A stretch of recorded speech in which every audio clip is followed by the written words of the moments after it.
Nibakumba baada ya kuditia chana kitoni. Nibakumba ngozo yimba limba lobwanga kamaro kunige pesa twala yishina mbasa kwa.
Prayers. Almighty God, who in your infinite wisdom and providential goodness has appointed the officers of leaders and parliament for the welfare of society and the just government of humanity, we beseech you to look upon with abundant favor these your servants whom you've been pleased to call to their performance of such important trusts in this land. Let your blessing descend upon them here assembled, and grant that they may, as in your presence, treat and consider all matters that shall come under their deliberation in so just and faithful a manner as promote your honor and glory, and to advance the good of those whose interests you have committed to their charge. Amen.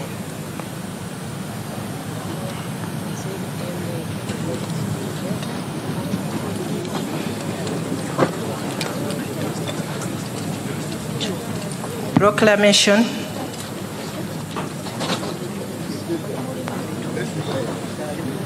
Whereas under Article 1012 of the Constitution of the Republic of Uganda, His Excellency the President of the Republic of Uganda may, in consultation with the Speaker, address Parliament from time to time on any matter of national importance.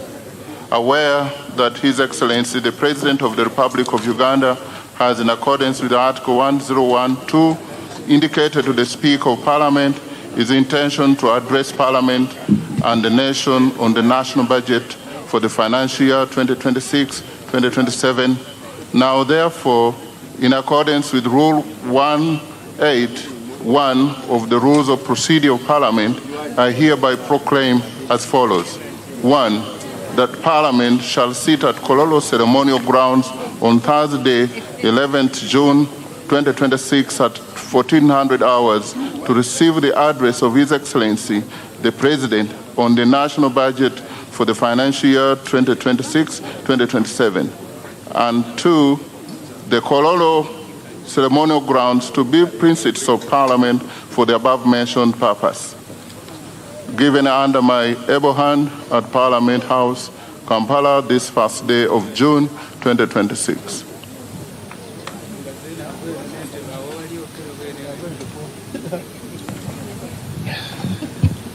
Administration of oaths.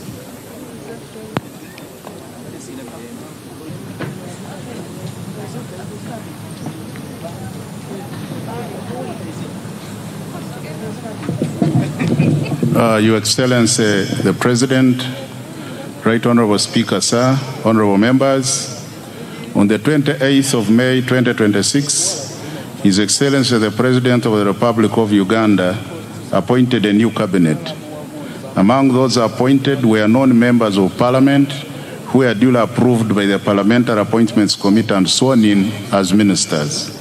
In order for them to discharge their duties as ministers, they are required by law to become ex-officio members of Parliament by virtue of Article 78(1)(d) of the Constitution, and are required under Article 81(4) of the Constitution to take and subscribe the oath of allegiance and the oath of Member of Parliament. Right Honorable Speaker, the said members are ready to take and subscribe to the oath. May I therefore request for your permission, Right Honorable Speaker, to invite them for the aforementioned purpose. And they are Honorable General Katumba Wamala, Minister of Public Service. Please come forward, Honorable Minister. Honorable Sebugwao Joyce Juliet Nabosa, Minister of State for Information, Communications, Technology and National Guidance, Information. Honorable Siraj Musa Ali, Minister of State for Works and Transport, Works. I seek for your permission, sir, to allow them to access the chambers. Permission granted.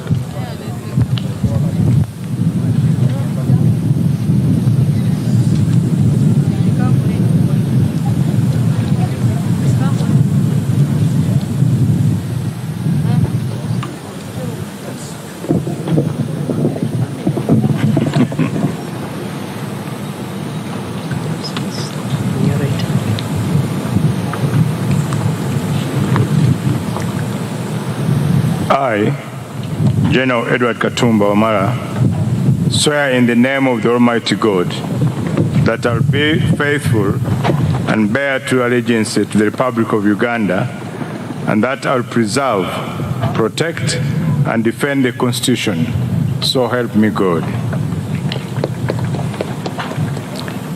I, General Edward Katumba Wamala, swear in the name of the Almighty God that I will give faithful service to this Parliament and support and uphold the Constitution of the Republic of Uganda as by law established. So help me God. Congratulations, Honorable General.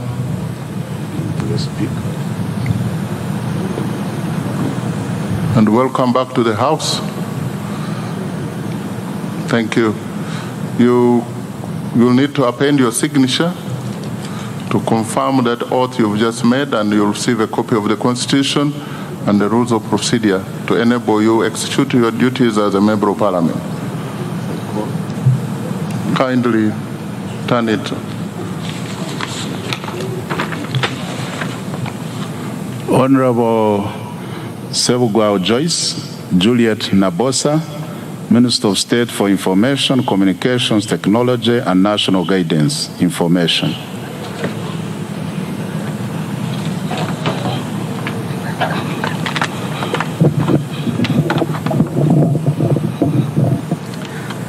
I, Joyce Juliet Nabosa Sebugwao, swear in the name of Almighty God that I will be faithful and bear true allegiance to the Republic of Uganda, and that I will preserve, protect, and defend the Constitution, so help me God.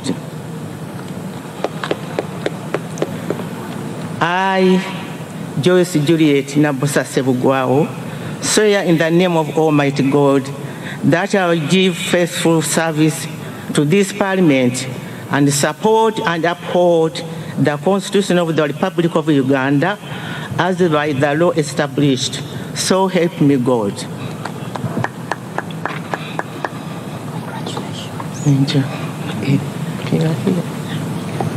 Congratulations, and honorable members, you can join me in receiving Honorable Wechtiwa, Minister. Congratulations, Mama, for catching the eye of the appointing authority. You will append your signature somewhere here to affirm, to attest to the oath you've just made, and they will give you a copy of the Constitution and the rules of procedure to enable you execute your mandate as a member of Parliament with all rights except for voting.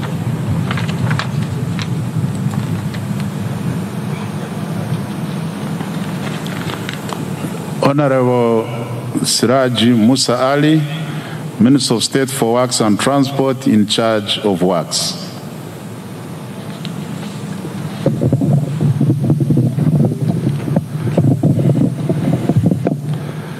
I, Siraj Musa Ali, swear in the name of the Almighty God that I will be faithful and bear true allegiance to the Republic of Uganda, and that I will preserve, protect, and defend the Constitution, so help me God.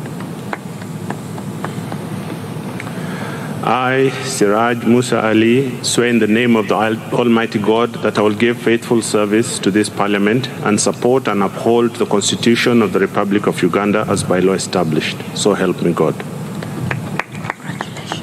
Thank you. Congratulations, Honorable Siraji Musa Ali, upon your appointment and upon making your oath. We have place for you there, and another place down.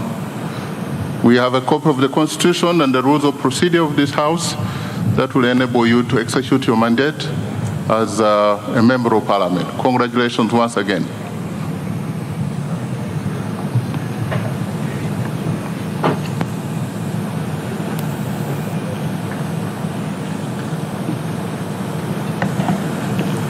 Item number 5, communication from the Chair.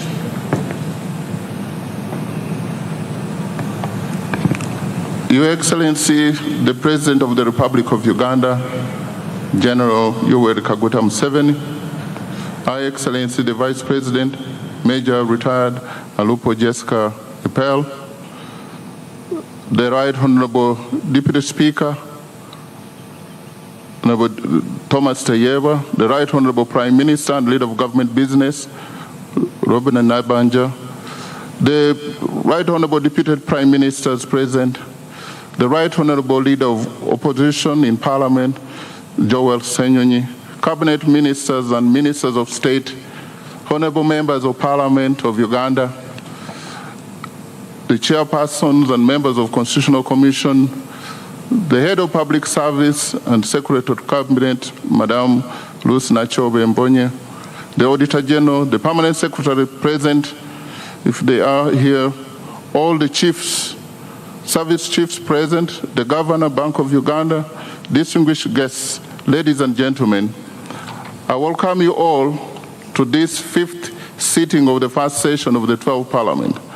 Your Excellency, just 7 days ago, on Thursday, 4th June 2026, you delivered at this very venue a clear and a concise address on the state of the nation, in which you reiterated the need for results-oriented, accountable, and transformative leadership at all levels as a catalyst for national transformation. Your Excellency, as we pride in the honor of hosting you once again here today, I take the privilege of informing you that the members of this 12th Parliament not only heard, but also listened keenly and embraced your words of wisdom. The fight against corruption and non-performance is not the executive's fight alone. It is Parliament's fight as well. And together, in harmony as a nation, we will win it. Honorable members, during today's sitting, His Excellency the President will deliver the budget speech for the financial year 2026-2027 in fulfillment of its constitutional obligation under Article 1151 of the Constitution of Uganda, which states that the President shall cause to be prepared and laid before Parliament in each financial year, but in any case not later than the 15th day before the commencement of the financial year, estimates of revenues and expenditures of government for the next financial year.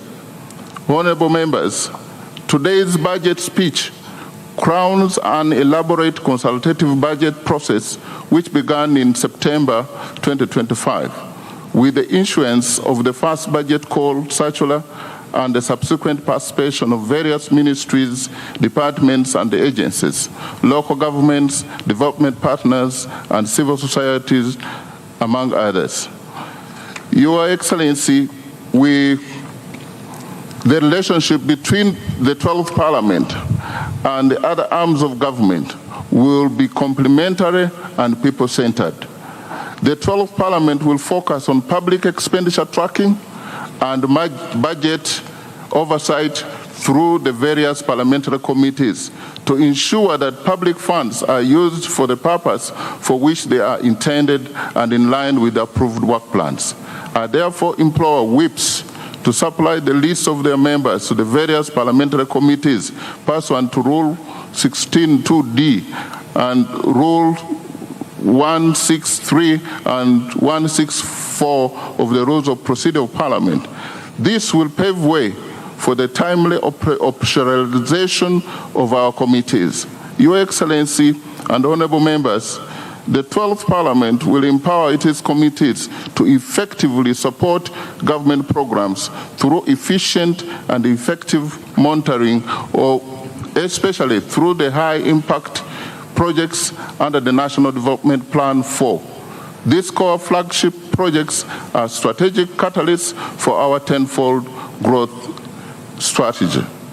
In addition, members of Parliament will strengthen oversight of government wealth creation and development funds under the parish development model, Uganda Women's Entrepreneurship Program, Yoga, among others. The 12th Parliament is firmly aligned to the government's objective of moving the approximately 38% of our population from subsistence to the formal money economy. Your Excellency and honorable members, the legislature looks forward to a productive financial year 2026-2027 in line with our national development aspiration. I thank you for your kind attention.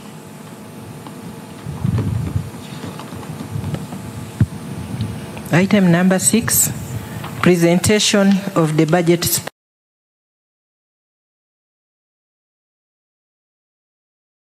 The Minister of Finance, Planning and Economic Development will deliver the budget speech on behalf of His Excellency the President, after which the President will make additional remarks. I now invite the Minister of Finance, Planning and Economic Development to deliver the budget speech.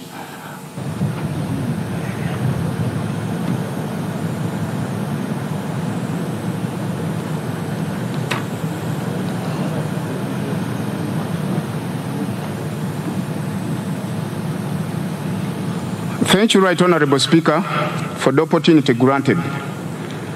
I did not grant you an opportunity, but you have accessed the microphone. What do you have to say? Your Excellency, I take cognizance of your presence in the House. Right Honorable Speaker, my procedure matter arises under Rule 11, Sub-Rule 5, and the Rule 26, Sub-Rule 2 of our Rules of Procedure. Right Honorable Speaker, specifically, Rule 11, Sub-Rule 5, verbally reads, the Constitution of the Commission under this rule shall be done during the first meeting of the first session of a new parliament. Right Honorable Speaker, I'm aware that the side of the leader of opposition has already nominated the commissioner amongst the 4 bench commissioners. That is Honorable Nambeshi. But the side of the government, we have not seen any commissioner. Since the government chief whip is in place, isn't it procedurally right that we constitute this house to its fullest, so that to mandate its function? Right Honorable Speaker, the house looks to move in a half. It's in amoeba shape, in a Mongolo shape. And this is the mother of corruption, Right Honorable Speaker. In line with Rule 26 of our Rules of Procedure, the rules are clear that in formation of the order paper for every sitting, there must be the business committee in consultation to your consent to come up with the order paper that the House has to follow. I'm wondering, Right Honorable Speaker, if it's not risky on your side, determining the entire task of the business committee just on your shoulder. And the members, if we move the House in such a manner, I don't know whether we shall be respecting our own rules. Right Honorable Speaker, it is to my humble prayer and request, in line with the procedural matter raised, that the entire businesses this House has heard be rendered null and void, and we constitute the House to its fullest to carry on its function as mandated in law. Thank you, Right Honorable Speaker. I want to thank you, Honorable Member from Bale. We all now know that he's a second-year law student. He's very, very vigilant. And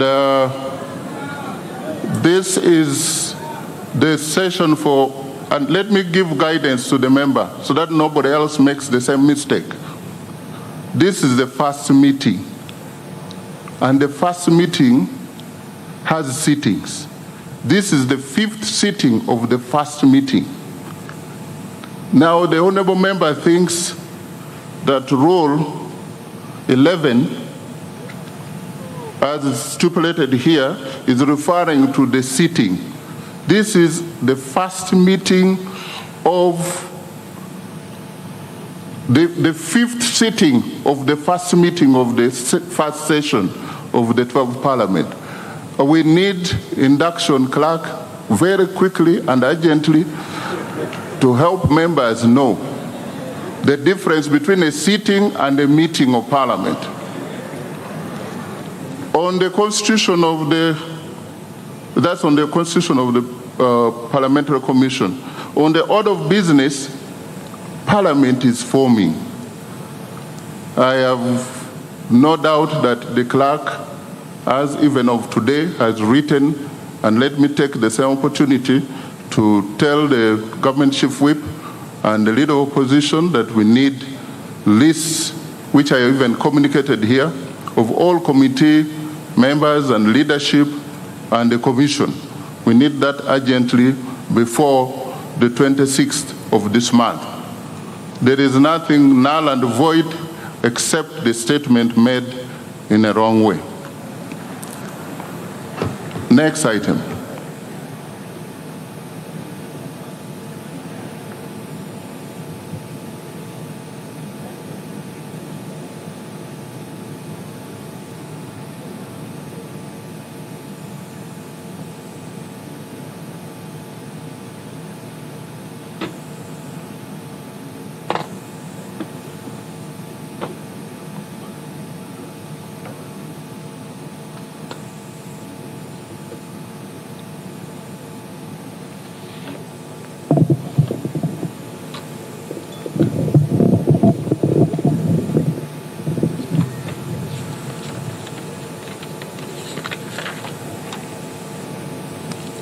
Your Excellency, the President of the Republic of Uganda, Your Excellency, the Vice President of the Republic of Uganda, the Right Honorable Speaker of Parliament of Uganda, Your Lordship, the Chief Justice, the Right Honorable Deputy Speaker of Parliament, Your Lordship, the Deputy Chief Justice, the Vice Chairman of the NRM Party, the Right Honorable Prime Minister, the Right Honorable Deputy Prime Ministers, Honorable Ministers and Ministers of State, Your Excellencies, the heads of diplomatic missions, Honorable Members of Parliament, former leaders, traditional leaders, religious leaders, distinguished guests, ladies and gentlemen. Mr. Speaker, sir, in accordance with Article 155 of the Constitution of the Republic of Uganda and the Public Finance Management Act, Cap 171, and on behalf of His Excellency the President, I present to Parliament and the people of Uganda the national budget for financial year 2026-2027 as approved by this Parliament. In this speech, I will, number one, present the recent performance of the economy and the outlook for the year ahead. Two, account to the people of Uganda on commitments made in financial year 2025-2026 that is coming to an end in a few days. Three, highlight government priorities for financial year 2026-2027. And four, outline the strategy for financing the budget. Right Honorable Speaker, allow me to begin by congratulating His Excellency the President and the National Resistance Movement upon the resounding victory in the recently concluded general elections. In addition, I congratulate His Excellency the President upon assuming chairmanship of the East African Community. This is in recognition of his exemplary leadership and passion for advancing regional integration and Pan-Africanism. I also congratulate Her Excellency the Vice President, Right Honorable Speaker, Right Honorable Deputy Speaker, Right Honorable Prime Minister, colleague, Honorable Ministers, Honorable Members of Parliament, and all other leaders elected to serve our country during this important phase of Uganda's development. Mr. Speaker, sir, I wish to thank His Excellency the President for the confidence he has placed in me and my political leadership team by entrusting us with the responsibility of leading the Ministry of Finance, Planning and Economic Development. I also would like to thank and congratulate my senior, Honorable Matia Kasaija, for the leadership and mentorship in the past 10 years. Your Excellency, we accept this responsibility with humility, determination, and a clear understanding of the task before us. That task is to accelerate wealth creation, eliminate poverty, create productive jobs, and transform Uganda into a $500 billion economy in the shortest possible time. Right Honorable Speaker and colleagues, Uganda enters this new political term from a position of strength. Unlike many previous election cycles that were characterized by high inflation, exchange rate instability, and macroeconomic uncertainty, our economy remains stable and resilient, and is growing rapidly. Mr. Speaker, sir, this achievement is not accidental. It is a result of deliberate and consistent policy choices under the leadership of His Excellency, the President, and the NRM government. For more than 3 decades, government has prioritized peace and security, macroeconomic stability, infrastructure development, human capital development, wealth creation, and regional integration. As a result, Uganda has built one of the strongest foundations of socio-economic transformation on the African continent. Uganda has, #1, sustained long-term economic growth above 5% despite repeated global shocks. 2, surpassed the lower middle income threshold of United States dollars 1,136 with gross national income per capita reaching United States dollars 1,389. 3, we have recorded one of the strongest external sector performances in recent history, nearly doubling exports over the last 5 years. 4, we have expanded access to health, education, and social services. 5, we have built critical infrastructure that supports investment and competitiveness. And 6, we have established a solid foundation for industrialization and private sector-led growth. Mr. Speaker, sir, the challenge before us is no longer simply growing the economy. The challenge is ensuring that growth translates into jobs, household incomes, enterprise development, and prosperity for every Ugandan. That is the essence of full monetization, as His Excellency the President has consistently emphasized. That is the focus of the tenfold growth strategy, and it is the central objective of this budget. Mr. Speaker, sir, financial year 2026-2027 marks the commencement of the implementation of the NRM manifesto. It is also the second year of implementing the 4th National Development Plan, the first plan specifically designed to deliver the tenfold growth strategy. Mr. Speaker, sir, and honorable colleagues, in the spirit of protecting the gains, we have maintained the financial year 2026-2027 budget theme as full monetization of Uganda's economy through commercial agriculture, industrialization, expanding and broadening services, digital transformation, and market access. This theme is aligned with the East African Community budget theme of deepening regional integration and economic resilience through improved regional security, domestic revenue mobilization, and digital transformation for inclusive growth. I now come to the recent economic performance and outlook.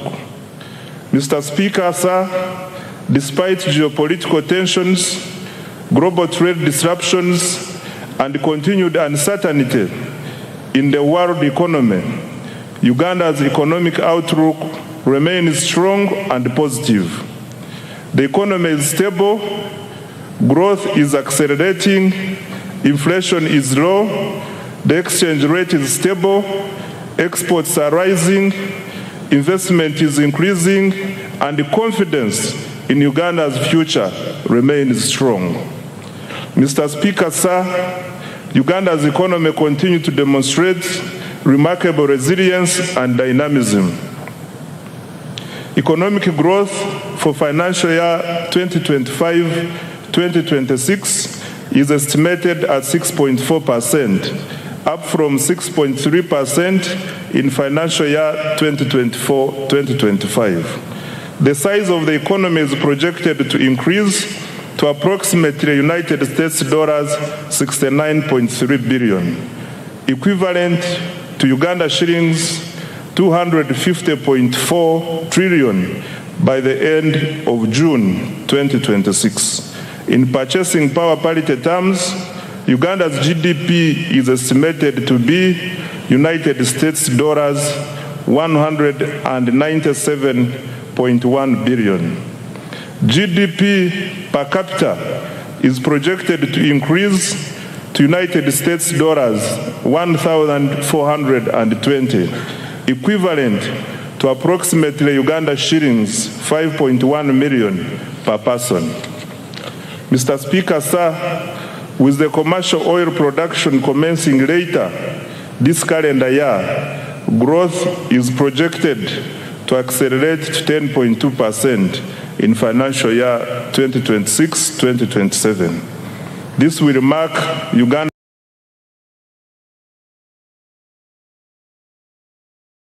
of the 1990s. Most importantly, a larger economy will accelerate more jobs, raise household incomes, expand opportunities for businesses, and generate the resources required to invest in quality education, health care, infrastructure, security, and other public services that improve the lives of Ugandans. This performance confirms that our strategy of investing in security, infrastructure, wealth creation, and the productive sectors is delivering results. I thank His Excellency the President for his steadfast leadership, strategic guidance, and insistence on phased prioritization. Mr. Speaker, I wish to repeat this one. This performance confirms our strategy of investing in security, infrastructure, wealth creation, and the productive sectors is delivering results. I thank His Excellency the President for his steadfast leadership, strategic guidance, and insistence on phased prioritization. Colleagues, I invite you to give His Excellency the President a round of applause. I now come to inflation. Mr. Speaker, sir, inflation remains low and stable. Average inflation during financial year 2025-2026 is estimated at 3.8%, compared to 3.5% recorded the previous financial year. This stability has been supported by effective coordination between fiscal and monetary policy, stable food prices, and improved management of fuel supply. Low inflation protects household incomes, supports business planning, and strengthens investor confidence. Government remains committed to maintaining price stability as a cornerstone to sustained economic growth. Right Honorable Speaker, the strength of an economy is reflected not only in how much it produces, but also in the confidence it inspires among investors, visitors, citizens, and at home and abroad. I am pleased to report that confidence in Uganda's economy continues to grow. Foreign direct investment remains strong at United States dollars 3.2 billion in the 12 months ending March 2026. This reflects growing investor confidence in Uganda's economy. Of even greater significance, investors are increasingly expressing interest in Uganda's small and medium enterprises. Kampala-based startups attracted about United States dollars 30 million in 2025, up from just United States dollars 4 million a year before. This surge signals growing confidence in Uganda's innovation ecosystem and affirms our emergence as a destination for entrepreneurship, technology, and investment. Mr. Speaker, remittances from Ugandans working abroad have significantly increased to $2.8 billion in the 12 months to March 2026 from $1.9 billion a year before. Remittances provide an important source of foreign exchange, investment, capital, and household income. Mr. Speaker, sir, tourism has fully recovered from the effects of the COVID-19 pandemic. Tourism receipts increased to United States dollars $1.86 billion in 2025, compared to United States dollars $1.4 billion in 2018-2019, before the COVID pandemic. This remarkable recovery from the lowest receipts of $562 million recorded in 2020 demonstrates growing international confidence in Uganda as a destination for business, investment, and leisure. Government remains committed to safeguarding and expanding this vital source of foreign exchange and jobs by increasing investment in tourism infrastructure, the sector, security, and our missions abroad to effectively advance economic and commercial diplomacy. Mr. Speaker, sir, the Uganda shilling remains one of Africa's best performing freely floating currencies. This stability reflects prudent macroeconomic management, a liberalized foreign exchange regime, and a strong foreign exchange inflows from exports, tourism, foreign direct investments, portfolio inflows, and remittances. As a result, Uganda's foreign exchange reserves are now at United States dollars $6 billion. In the 12 months to March 2026, up from United States dollars $3.6 billion a year before. Government's decision to directly import petroleum products through the Uganda National Oil Company, UNOC, has further strengthened supply stability and reduced speculative pressures in the foreign exchange market. We expect the exchange rate to remain broadly stable despite ongoing global uncertainties. On the external sector, Right Honorable Speaker, Uganda's export performance has been exceptional. Over the last 5 years, exports of goods and services have increased by approximately 204%. Total exports earnings reached $18.04 billion in the 12 months to March 2026 from $5.93 billion in the 12 months to March 2022. The leading exports include gold, coffee, cocoa, fish products, steel products, sugar, and a growing range of manufactured goods. Our coffee exports reached $2.46 billion for the year ending March 2026, up from $1.84 billion a year before. Uganda's exports mainly go to the Middle East, which accounts for $6.3 billion. Africa accounts for $4.1 billion. Asia accounts for $2.0 billion. And the European Union accounts for $2.5 billion, and the rest of the world accounts for $3.1 billion. This success reflects the deliberate government policy focused on industrialization, value addition, export promotion, and market access. The exports are not merely a trade statistic. They are the engine of Uganda's transformation. They generate foreign exchange, they create jobs, they support enterprise growth, and they strengthen economic resilience. As a result of strong export performance, remittances, and investment inflows, Uganda recorded a balance of payment surplus of United States dollars $2.47 billion, 12 months to March 2026, the highest in 15 years. On employment creation, Right Honorable Speaker, the ultimate test of economic policy is whether it improves the livelihoods of our people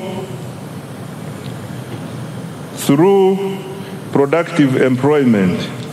Uganda's economy is gradually undergoing structural transformation. The services sector now accounts for 50.5% of total employment, up from 47% previously, while the share of employment to agriculture has declined from 40% to 37.1%. On the other hand, industry accounts for approximately 12.4% of total employment.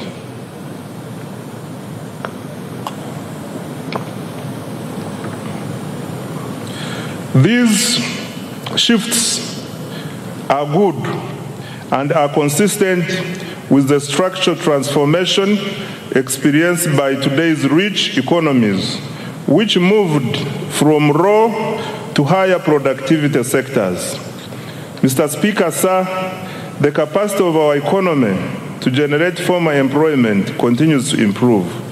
Employment in private formal establishments has increased by 245%, from approximately 672,300 workers in financial year 2016-2017 to over 2,319,683 workers in financial year 2024-2025.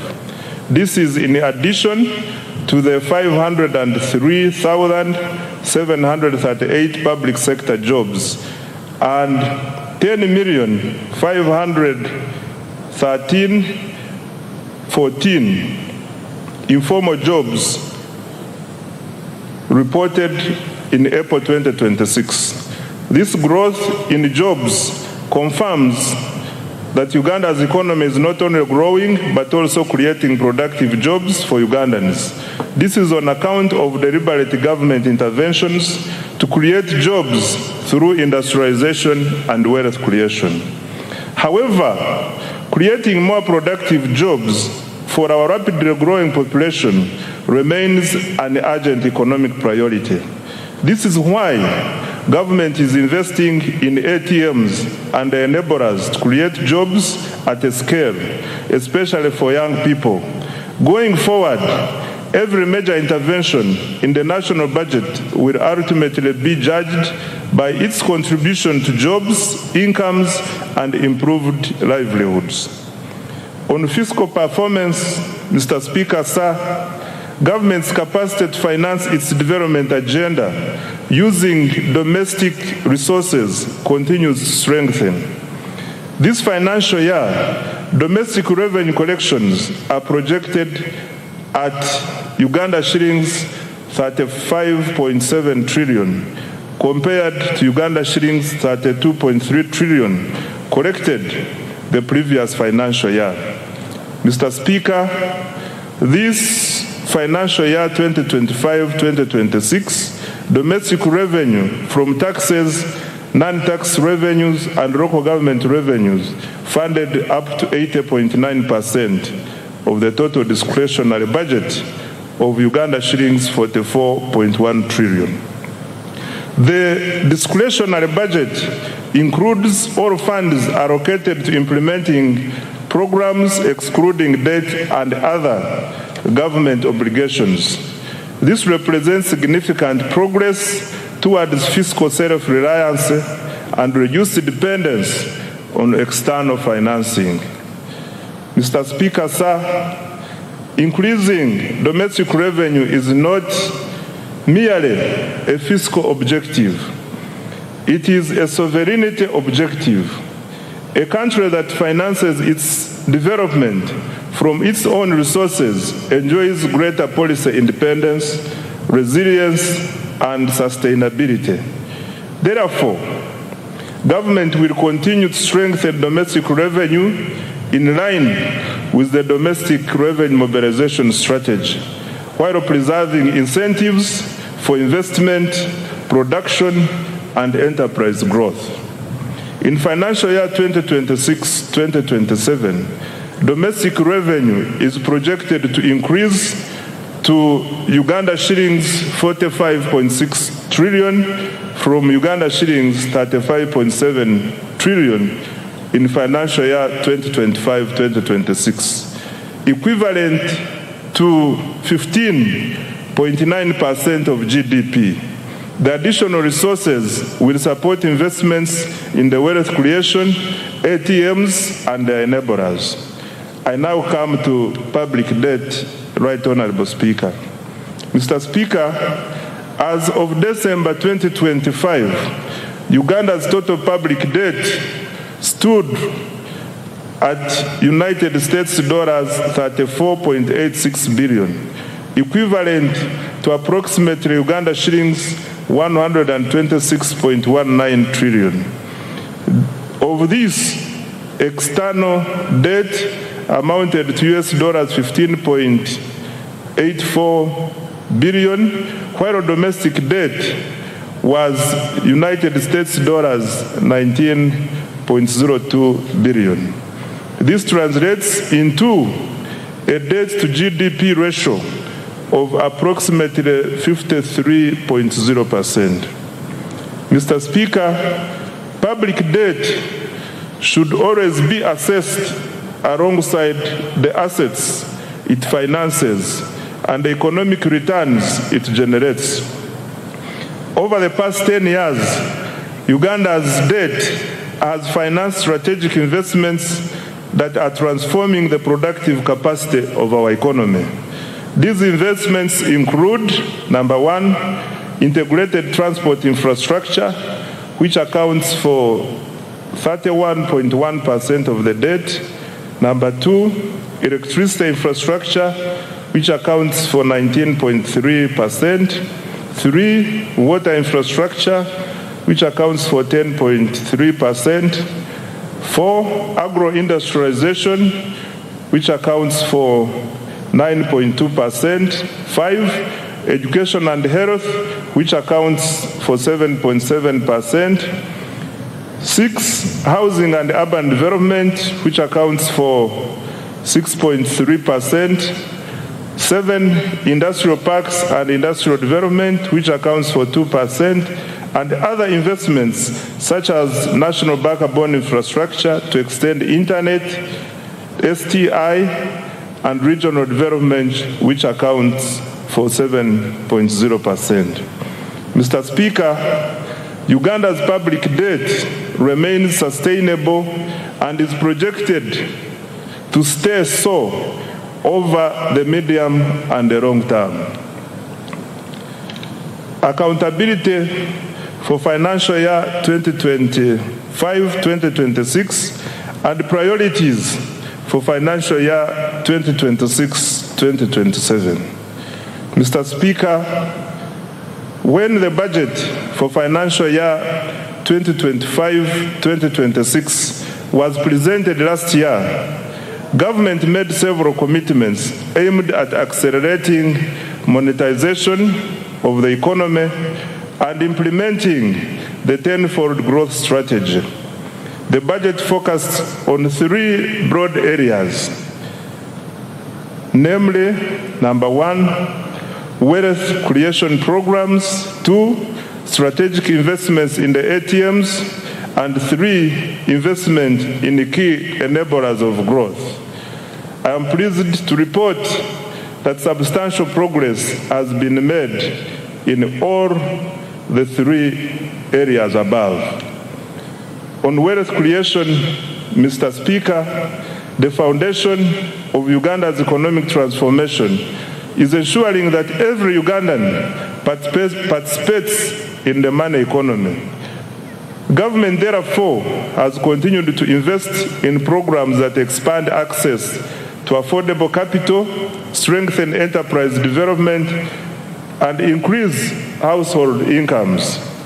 To date, government has invested close to Uganda shillings 11 trillion directly into wealth creation initiatives targeting households in subsistence economy, farmers, youth, women, and businesses.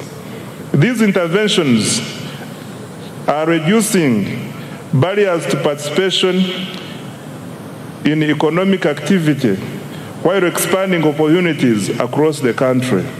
Let me highlight what we have done in the flagship wealth creation programs. On parish development model, Mr. Speaker, the parish development model remains government's most important intervention for eliminating subsistence and expanding participation in the money economy. I wish to thank His Excellency the President for his vision and unwavering commitment to this program. PDM is not merely a financing program, it is a structural transformation program. Its objective is to move households from subsistence to commercial production, from survival to enterprise, and from poverty to prosperity.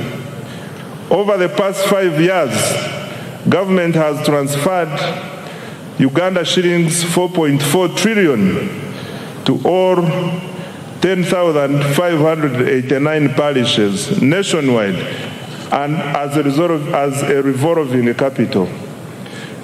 Ugandans who were previously outside the money economy are now engaged in money-making enterprises.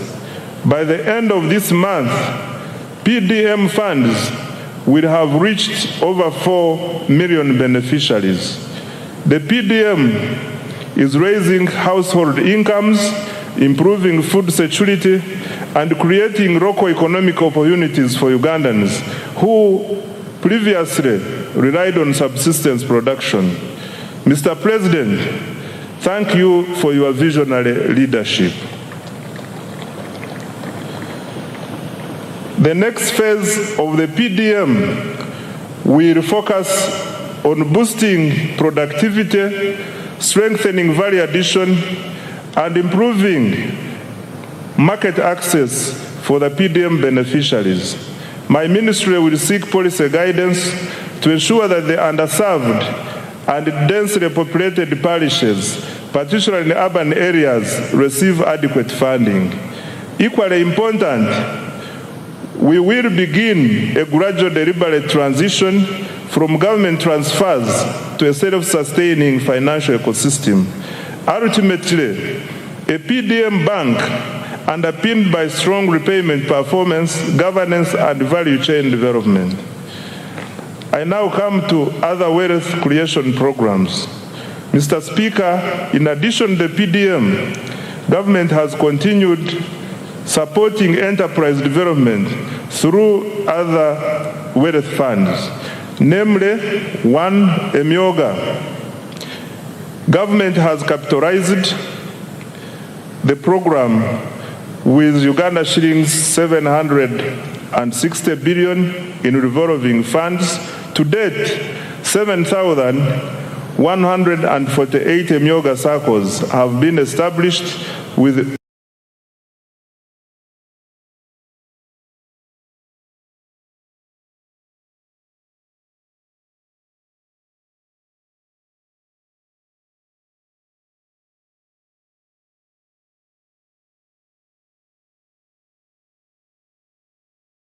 over 2.48 million members and cumulative 6 major markets within the Kampala metropolitan area, and will be rolled out nationwide in financial year 2026-2027. The piloted markets are St. Balikudembe, commonly known as Owino, Nakawa, Kalerwe, Busega, Nakasero, and Gaba markets. The facility is providing working capital loans at an interest rate of 8% per annum.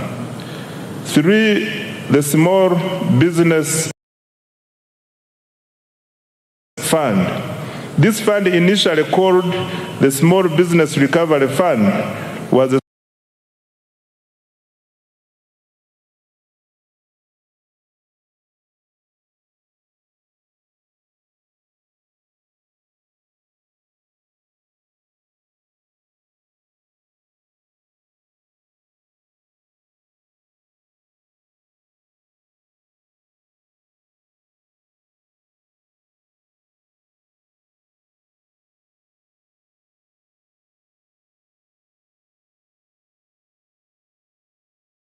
established to help small businesses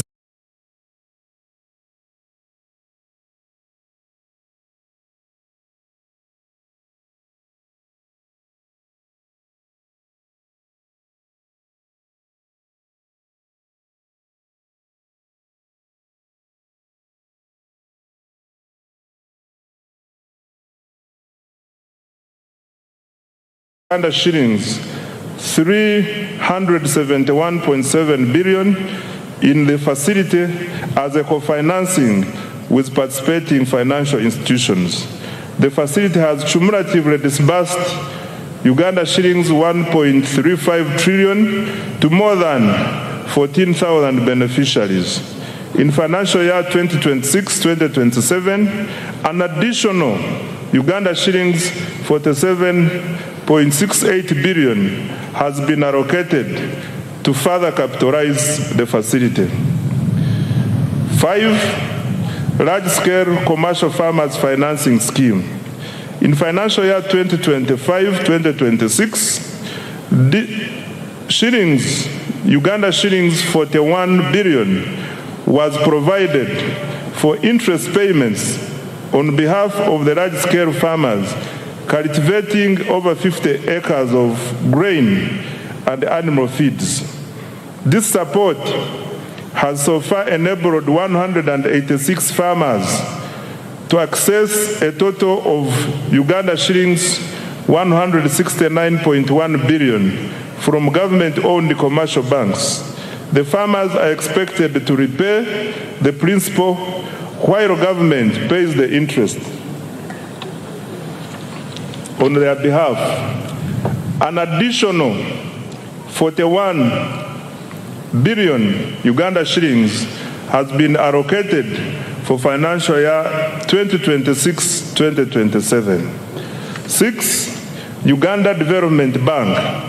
Government has cumulatively capitalized Uganda Development Bank with shillings 1.6 trillion to provide long-term patient capital to strategic sectors vital for industrialization and value addition.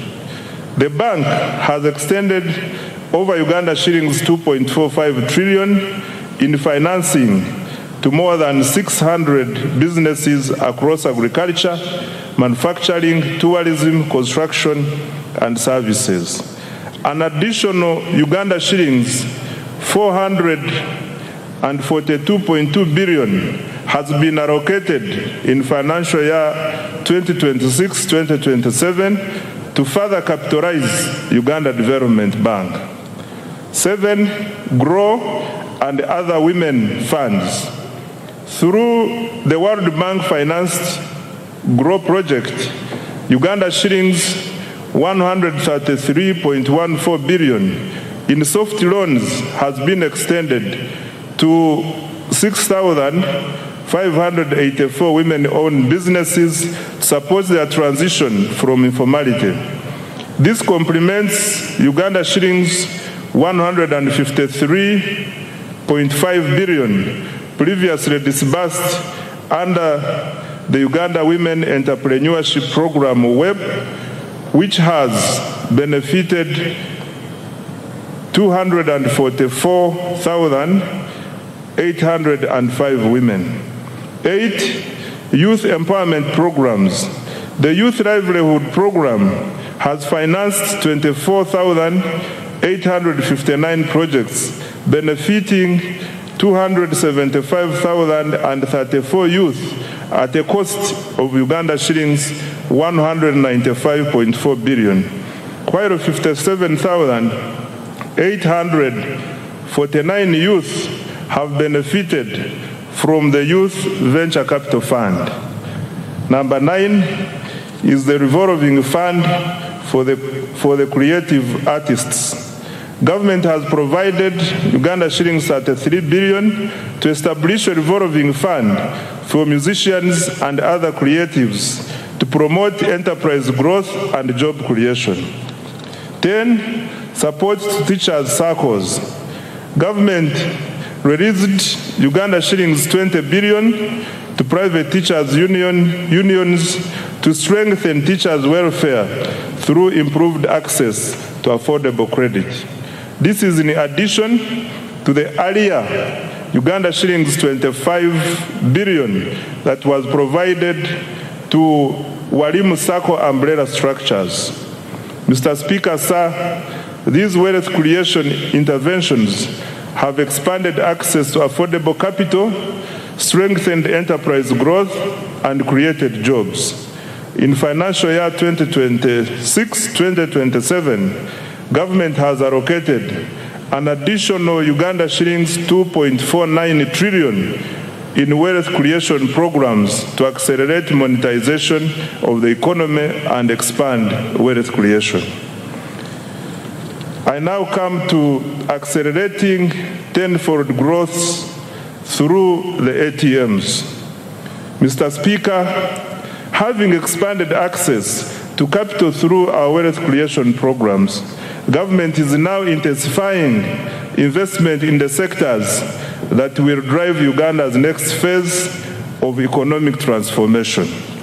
These sectors are collectively known as the ATMs, i.e. number 1, agro-industrialization, number 2, tourism development, 3, mineral-based industrial development, including oil and gas, and 4, science, technology, and innovations, including ICT and the creative arts. These sectors are deliberately selected because they represent Uganda's strongest comparative advantages and possesses the greatest potential to generate exports, jobs, incomes, and investment. Together, they form the engine of the tenfold growth strategy. The objective is simple: to convert Uganda's natural resources, human capital, and innovation into wealth, jobs, and prosperity. And I would like now to detail each. Under agro-industrialization, Mr. Speaker, agriculture remains the backbone of Uganda's economy. It employs millions of Ugandans, supplies raw materials to industry, produces exports, and sustains livelihoods across the country. However, Uganda's future prosperity will not come from producing more raw commodities alone. It will come from increasing productivity, expanding value addition, strengthening agro-processing, and improving market access. Government, therefore, continues to invest strategically across the entire agricultural value chain. Mr. Speaker, agricultural transformation begins with science. This year, government made significant advances in agriculture research and genetics. The anti-tick vaccine facility at the National Livestock Resources Research Institute in Natchez, Sasa, was completed and is now operational, producing about 36 million doses, serving 18 million livestock in the first year. The government also produced foot and mouth disease vaccines and continued to advance research on disease-resistant crops and livestock breeds. These investments will reduce production losses, raise productivity, and increase farmer incomes. On water for production and irrigation, Mr. Speaker, climate change continues to expose farmers to significant weather-related risks. Government is therefore accelerating investment in irrigation and water for production infrastructure to reduce dependency on rainfall. Progress was registered on several major irrigation projects, including Kabuyanda Dam in Isinjiro District, Atali in Burambuli District, Wadelai in Pakwach District, Achomai in Bukedde District, Namaisu in Bududa District, Chembo Mbai in Ibuko District, SIP irrigation scheme in Burambuli District. Solar-powered irrigation schemes are also being rolled out across the country. These investments will support all year-round production, increase resilience, and improve agricultural productivity. On mechanization and animal health, Mr. Speaker, government continued developing regional agricultural mechanization centers and animal disease control centers to improve efficiency and productivity in the agricultural sector. Progress was registered in Chiruhura, Mbale, Chijandongo, Munyangabo, Nakaseke, Katine, and several other districts. These facilities are improving access to modern agricultural equipment, veterinary services, and disease surveillance systems. On expanding commercial coffee production, Mr. Speaker, sir, coffee remains one of the Uganda's most important export commodities. Government has therefore expanded coffee cultivation into northern and eastern Uganda. During the year, 2 coffee mother gardens were established and over 1.4 million coffee seedlings distributed to 7,532 farmers in northern Uganda. This intervention will broaden participation in one of the Uganda's most profitable agricultural value chains. Financial year 2026-2027 priorities for agro-industrialization. Mr. Speaker, a total of Uganda shillings 2.26 trillion has been allocated to the agro-industrialization program in financial year 2026-2027.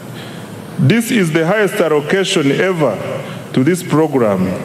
Priority interventions include: 1, agricultural research and innovation, including funding for antique vaccine commercialization; 2, irrigation and water for production; 3, extension services, more extension workers and their facilitation to reach farmers; 4, provision of good quality agricultural input; 5, post-harvest handling and storage; 6, agro-processing and value addition; 7, quality assurance and certification; and 8, expanding market access.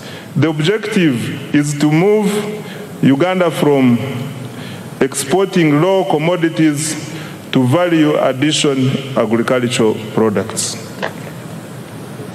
On tourism development, Mr. Speaker, sir, tourism is one of Uganda's most powerful export industries. It generates foreign exchange, it creates jobs, it supports thousands of enterprises, and showcases Uganda to the world. The following achievements have been registered this financial year. Uganda's global tourism visibility is at an all-time high, driven by the aggressive destination marketing under the Explore Uganda, the Power of Africa brand, the country's growing international profile, and industry endorsements are evident in its recent global presence and awards. In the North America market, Uganda won the Best in Show Africa at the 2026 New York Travel and Adventure Show, bolstered by endorsements from the renowned travel journalists. In the Asian market, the country won the Best Exquisite Destination Award at the Outbound Travel Mart in Mumbai and gained strong visibility at the South Asia's leading travel and tourism exhibition in New Delhi. Mr. Speaker, government has intensified the international marketing of destination Uganda through participation in major tourism exhibitions and targeted promotion campaigns in Europe, the United Kingdom, North America, Asia, East Africa, and North Africa. Government also leveraged high-profile platforms, including the Africa Cup of Nations AFCON 2025 tournament in Morocco and the 2025 World Travel Market in London to showcase Uganda's tourism potential and attract visitors. In addition, Uganda successfully secured a bid to host 2 international conferences, further strengthening its position as a preferred destination for meetings, incentives, conferences, and exhibitions. Uganda also launched the economic and commercial diplomacy strategy as a key instrument for advancing Uganda's economic transformation. Under this strategy, Uganda missions abroad have been assigned clear performance targets focusing on 4 measurable economic outcomes, mainly tourism marketing, trade promotion, investment attraction, and diaspora mobilization.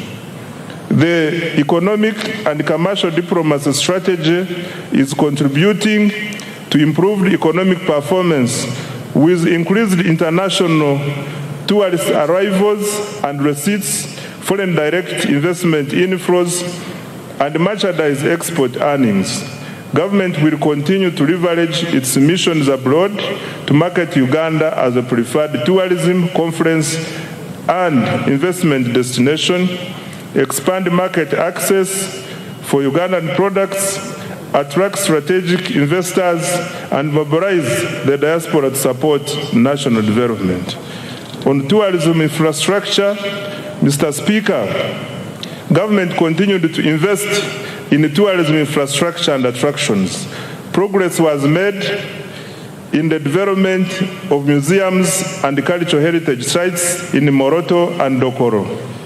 Investments are also underway in the Gwenzori Central Circuit Trail, Chitagata Hot Springs, and visitor facilities at the source of the Nile in Jinja, including an observatory deck and a modern restaurant.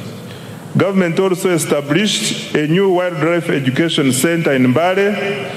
These investments are enhancing visitor experiences and strengthening Uganda's competitiveness as a tourism destination. In financial year 2026-2027, the priorities under tourism are the following. Mr. Speaker, the government has allocated Uganda shillings 567.32 billion to continue developing the tourism sector next financial year. The priority interventions will include 1, branding and marketing of Uganda as a tourism and investment destination. 2, tourism infrastructure development. 3, construction of highway sanitation facilities and tourism site refreshment centers. 4, improving and enforcing hospitality standards and training. 5, conservation and wildlife protection to increase wildlife population across the national parks. 6, health tourism, and 7, economic and commercial diplomacy. I now come to mineral-based industrial development. Mr. Speaker, sir, Uganda is richly endowed with minerals. However, sustainable transformation will come not from extracting minerals, but from processing and adding value to them. Government strategy is therefore to transform mineral wealth into industrial wealth, and the following steps have been taken in that direction. 1, government intensified mineral exploration and quantification. Geochemical surveys for gold were undertaken in Kasanda, Chiboga, and Bukedde districts. Exploration confirmed an estimated 300 million tons of iron ore in Kabale, Rwanda, Ruchiga, Kisoro, Kanungu, Chiruhura, and Hoima districts. Surveys of copper prospects were conducted at the Bukusu carbonatite complex, which also has the potential for rare earth elements, as well as at the Boma and the Gwensakara sites. Evaluation of uranium, manganese, lithium, and nickel deposits is also ongoing across the country. Number 2, to add value to Uganda's limestone, a new clinker factory was commissioned in Moroto district to produce inputs for cement production. The factory operates a 6,000 ton per day clinker production line with annual production capacity of 2 million tons of clinker and 3 million tons of cement. The project is expected to save the country up to $260 million annually in clinker imports and create up to 4,000 jobs. Number 3, government continued to make substantial progress towards fast oil.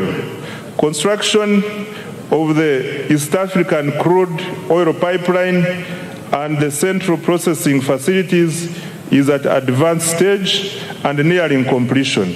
The Tilenga and Kingfisher upstream development projects also registered significant progress despite logistical challenges arising from the ongoing conflict in the Middle East. During the year, 51 additional wells were drilled, bringing the cumulative number to 199 wells, exceeding the 189 wells required for fast oil production later this year. 4, government completed the first phase of Kabalega International Airport, providing critical logistics, infrastructure to support oil and gas development, tourism, trade and investment in the Albertine region. Number 5, through the Uganda National Oil Company, government continued the bulk procurement of petroleum products. This has strengthened fuel security and ensured uninterrupted supply despite disruptions in global energy markets. Consequently, Uganda experienced minimal fuel price volatility compared to several countries in the region. 6, in addition, government through UNOC acquired a 20.15% stake in the Kenya Pipeline Company. This is a strategic investment to strengthen Uganda's energy security and enhance the reliability of fuel supply. Given that over 95% of Uganda's refined petroleum products are imported through the Kenyan corridor, this investment will help secure access to critical petroleum infrastructure and support more predictable fuel supply and pricing. Financial year 2026-2027 priorities for minerals and oil and gas. Mr. Speaker, sir, Uganda shillings 473.51 billion has been allocated for mineral-based industrial development, mining, and oil and gas. And the priority areas include, number one, continued mineral exploration, quantification, and certification. Number two, continued capitalization of the National Mining Company. Three, establishment of the mineral market and buying centers. Four, operationalization of ECOP. And five, development of the oil refinery. I now come to science, technology, and innovations. Right Honorable Speaker, no country has achieved rapid economic transformation without innovation. Science, technology, and innovation, including ICT and the creative arts, are critical drivers of productivity, industrialization, and competitiveness. They provide the tools to modernize production, create high-value jobs, and expand Uganda's participation in the global knowledge economy. For Uganda to achieve a tenfold expansion of the economy, STI is going to be at the center of our development strategy.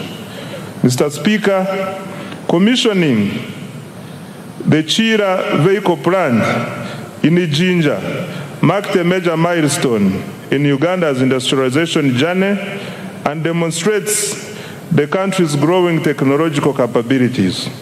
The plant has the capacity to produce up to 2,500 buses annually.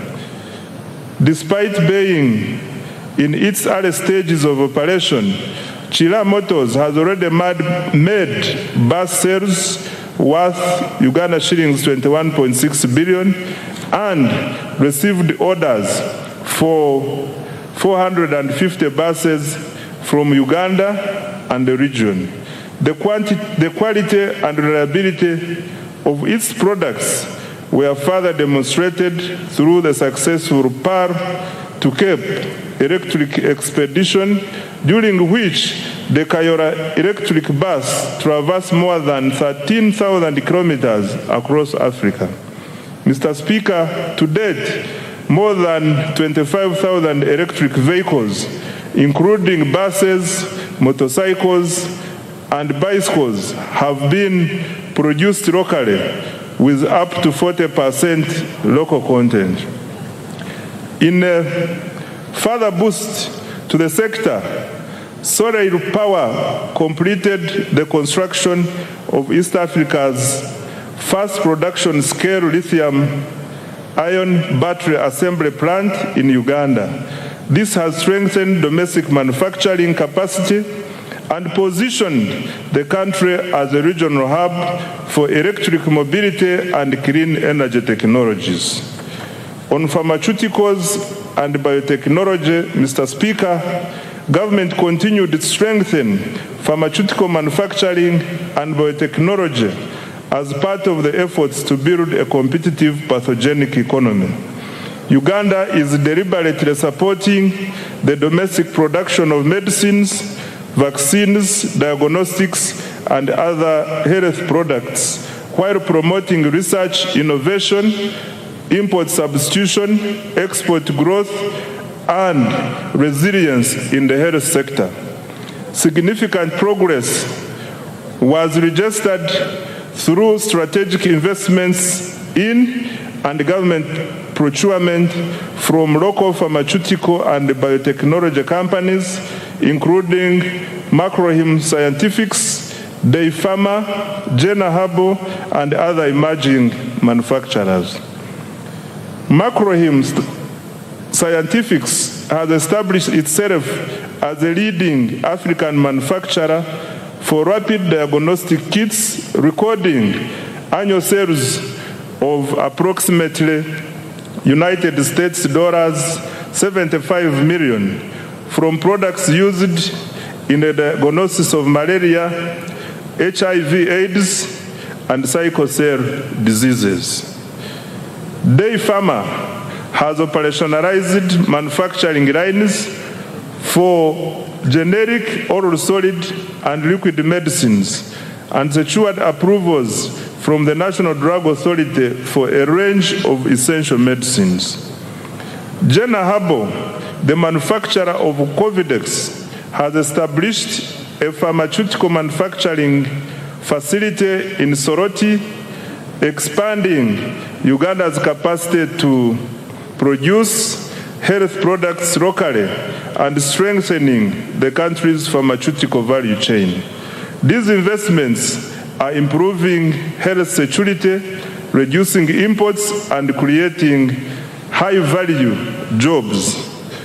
On advancing Uganda's space science, Mr. Speaker, government has strengthened Uganda's space science and satellite technology capabilities. Government established modern ground satellite infrastructure at the Uganda National Space Center at Mpoma Mukono district. This has enabled our scientists to successfully deploy a climate camera to the International Space Station. This has expanded the country's capacity to generate real-time data for climate monitoring, environmental management, disaster preparedness, and evidence-based decision-making. On value addition under STI, Mr. Speaker, government has intensified agro-industrialization initiatives driven by scientific innovation aimed at increasing value addition, branding, and export competitiveness. The Banana Value Addition Facility by Professor Mlanga strengthened its production capacity for banana value-added products and fulfilled export orders from South Korea, Saudi Arabia, Qatar, and Italy. In addition, government has invested in the establishment of the coffee park in Ntungamo. The Africa Coffee Park has innovated 18 products of value-added coffee ready to go into the market for roast, freeze-dry, and spray-dry high-level technology.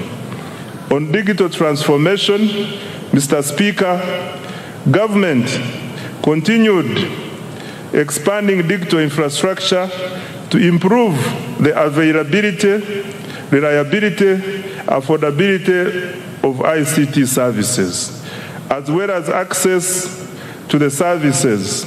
During the year, an additional 879 kilometers of fiber optic cable were installed, bringing the national fiber backbone to approximately 62,941 kilometers. As a result, internet costs declined from $70 to $35 per megabyte per second. Active mobile internet subscriptions stand at 18.5 million, while the number of smartphones connected to Ugandan network has reached 20 million. Total registered mobile telephone subscriptions have reached 57.3 million, placing Uganda among the most connected markets in the region.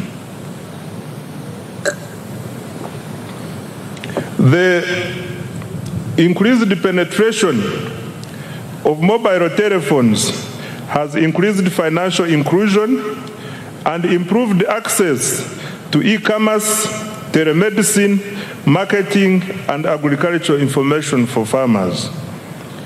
In the year ending March 2026, mobile money transactions rose by 29% to Uganda shillings 392.7 trillion. Active mobile money accounts stood at 36.7 million. As at 31st March 2026, the number of mobile money agents had reached 1.22 million. I now come to creative arts.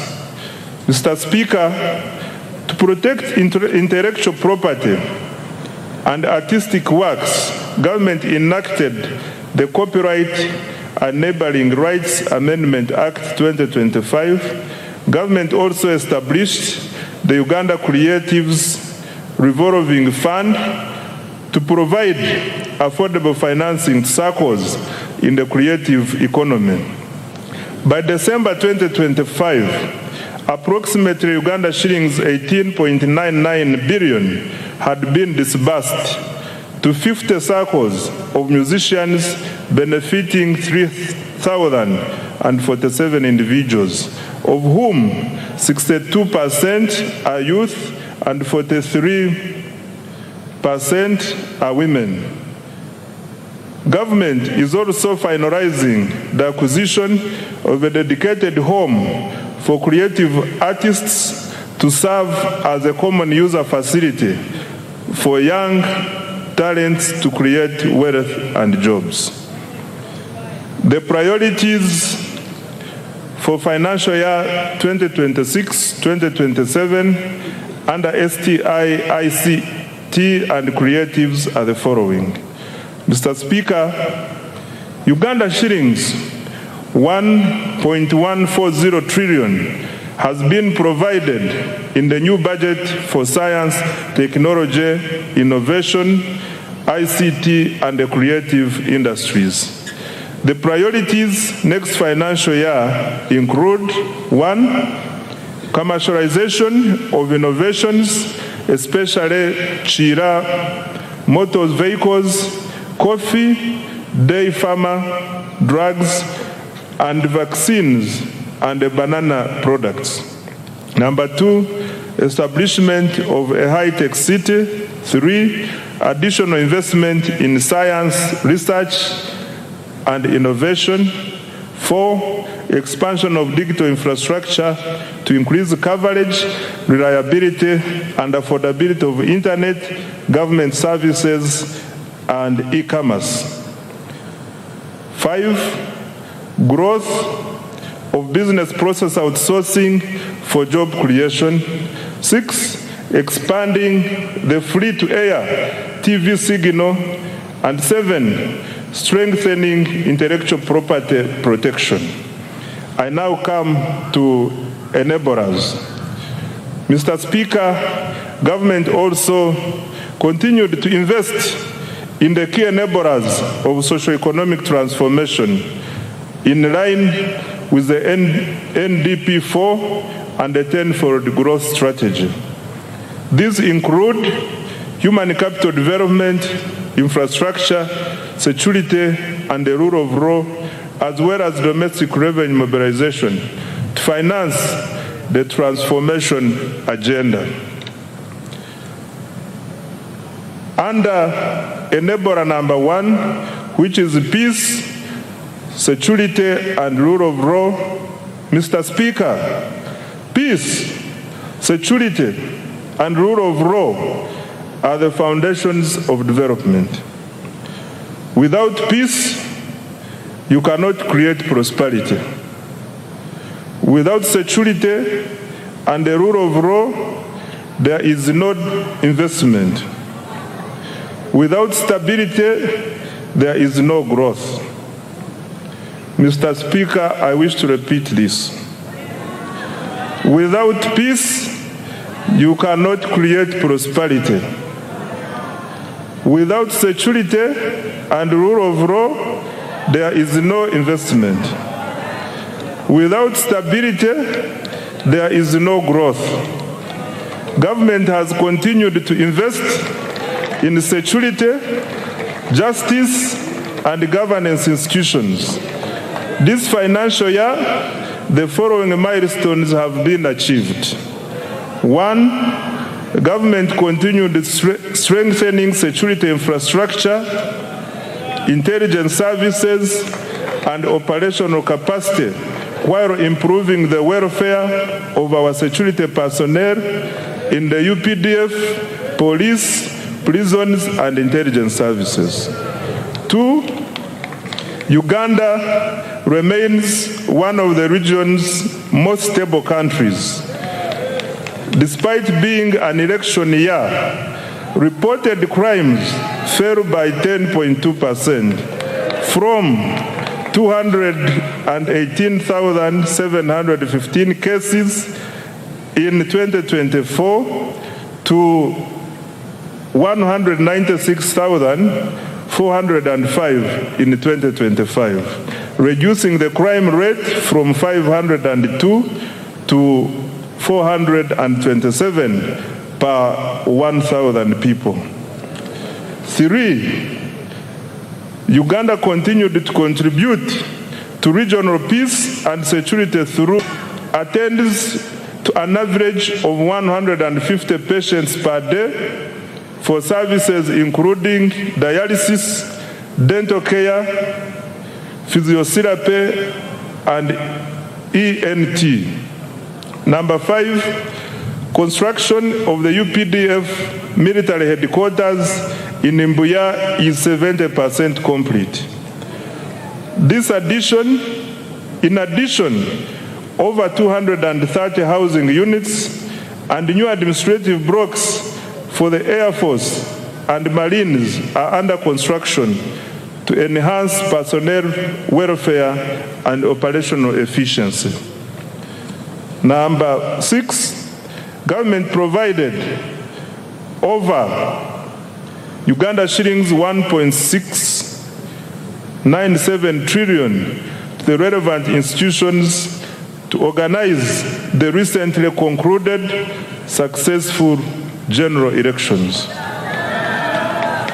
Number 7, mass enrollment and issuance of national identity cards progressed well.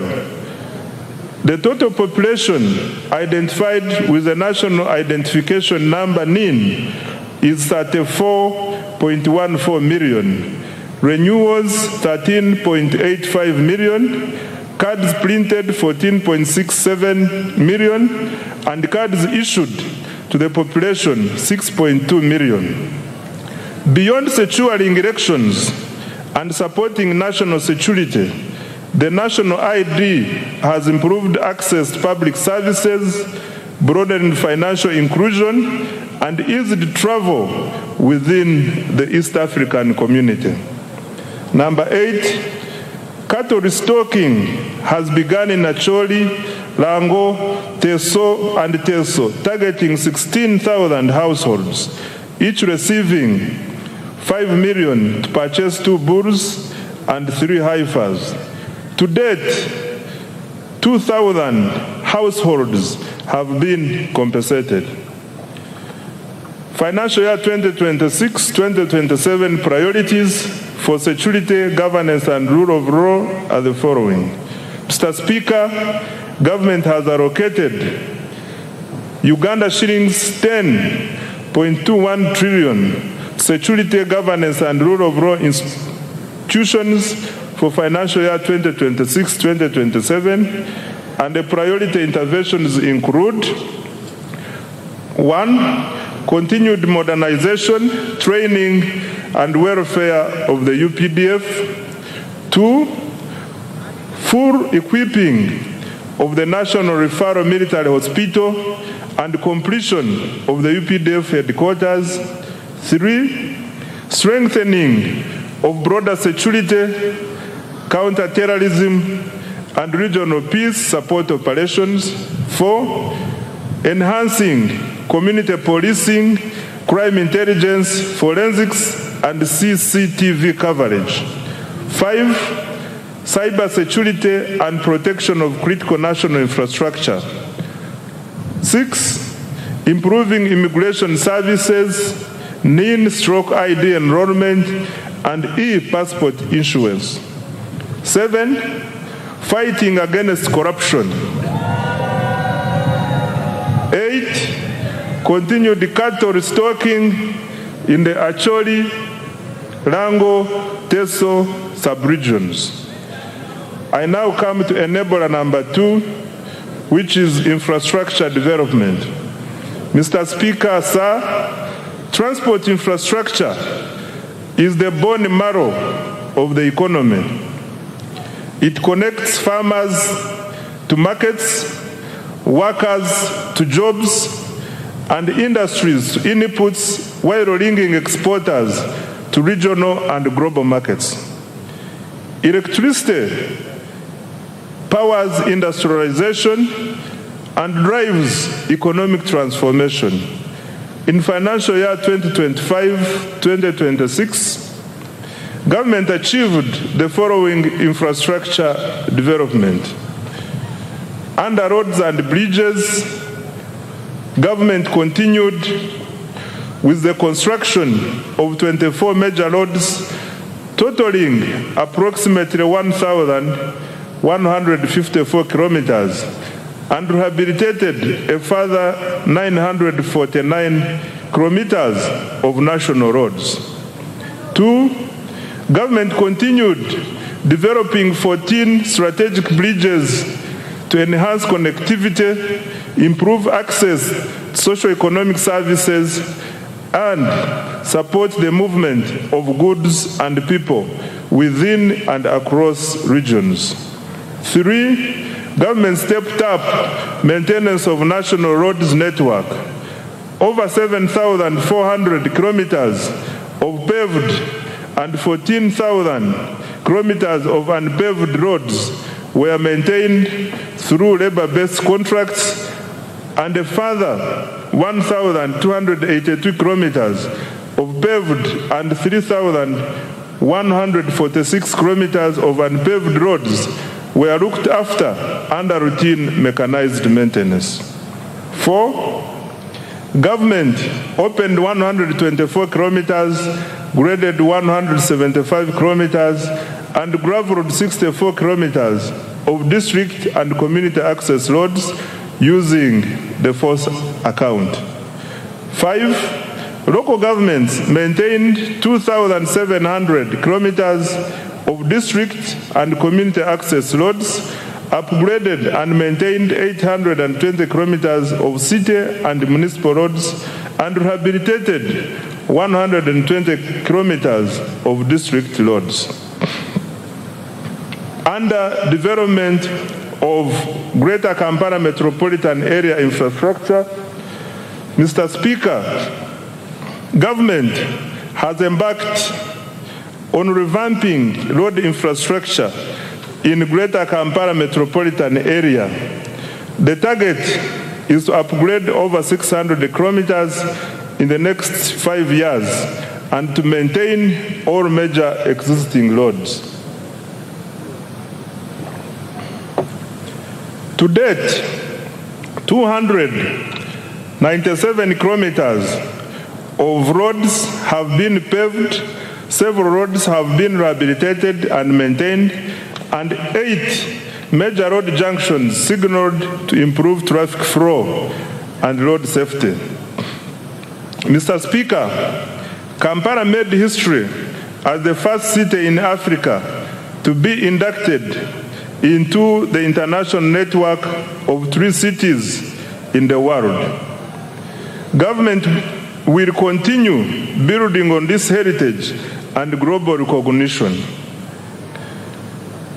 In this regard, government has prioritized implementation of a cleanup exercise involving restoration of wetlands and green spaces, enforcing integrated physical planning, including pedestrian-friendly roads, enforcing trade order, and restrictions on all forms of pollution, especially noise.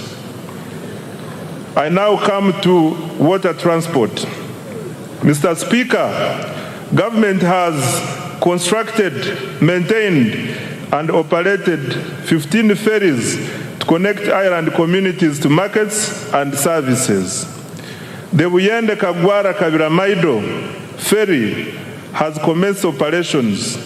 2 ferries on Lake Bunyonyi in Kabale are under construction and are expected to begin service by June 2027.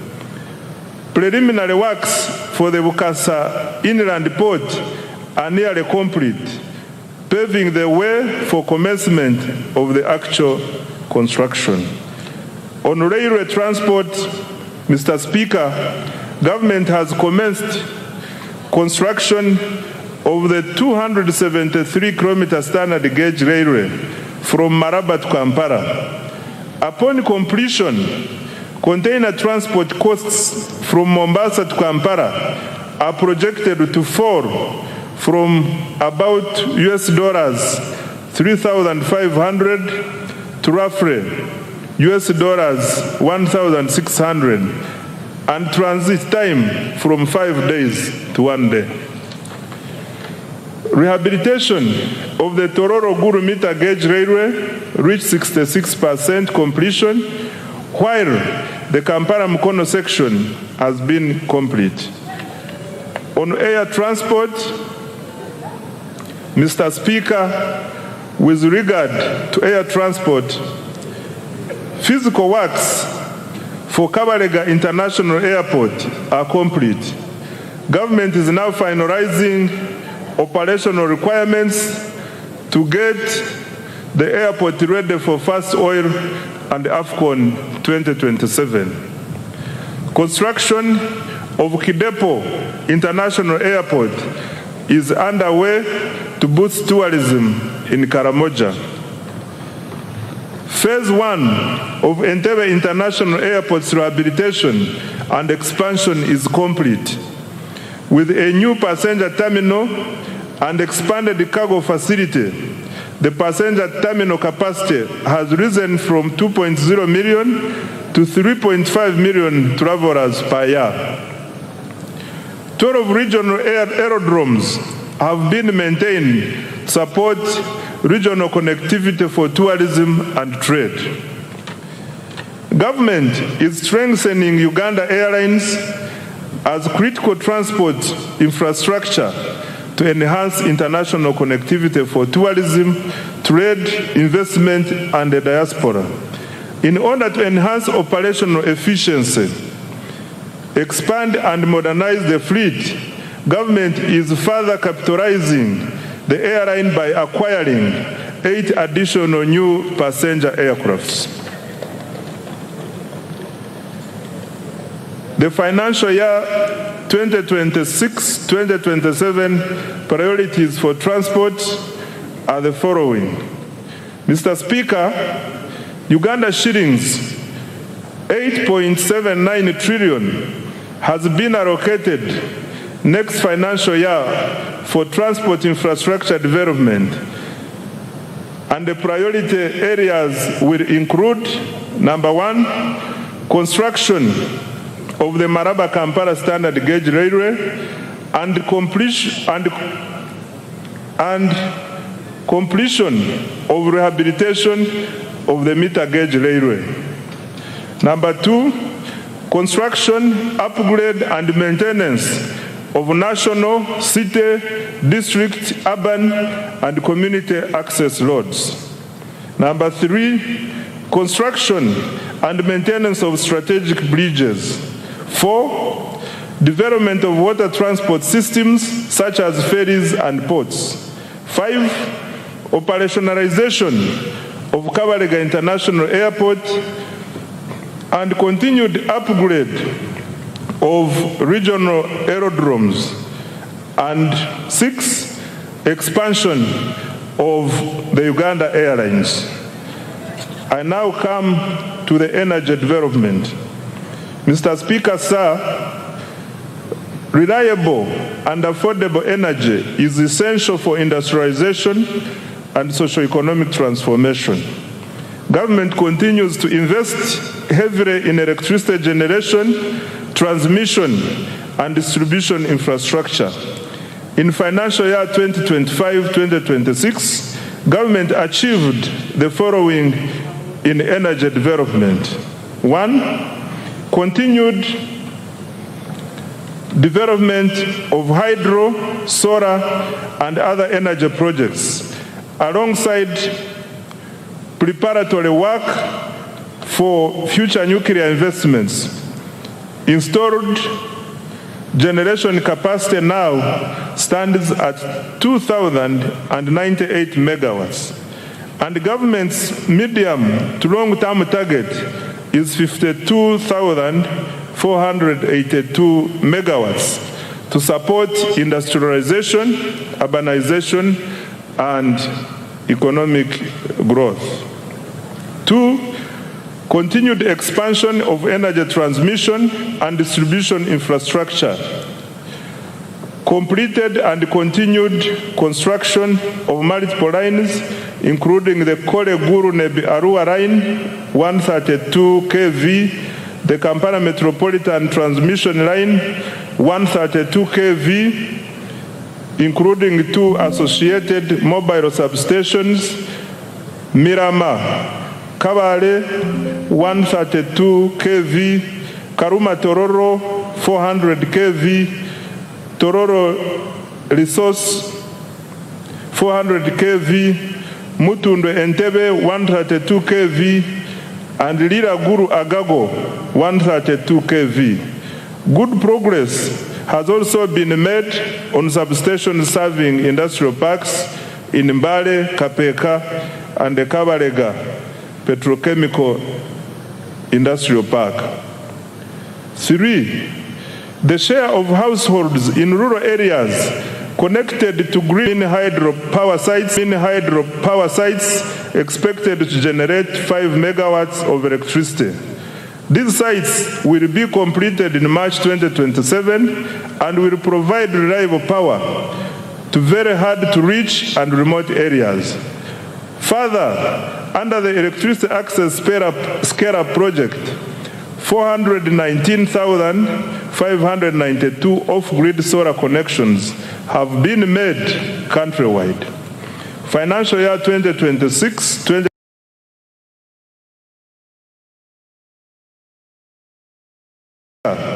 government has allocated Uganda shillings 2.07 trillion to energy development, and the priority interventions include: 1, expansion of generation capacity by commencing the 380 megawatt Kiba hydroelectricity plant, a floating solar plant at Isimba, and 500 megawatts of utility scale solar in the Elgon and Acholi regions. 2, preparatory work for nuclear energy generation at Bukedde.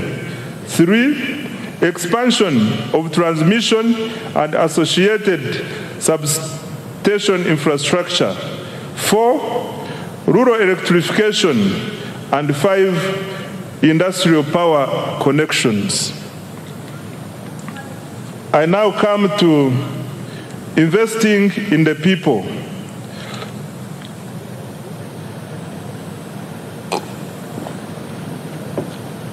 Mr. Speaker, economic transformation is ultimately about people. A healthy, educated, skilled, and productive population is indispensable for sustained growth and shared prosperity.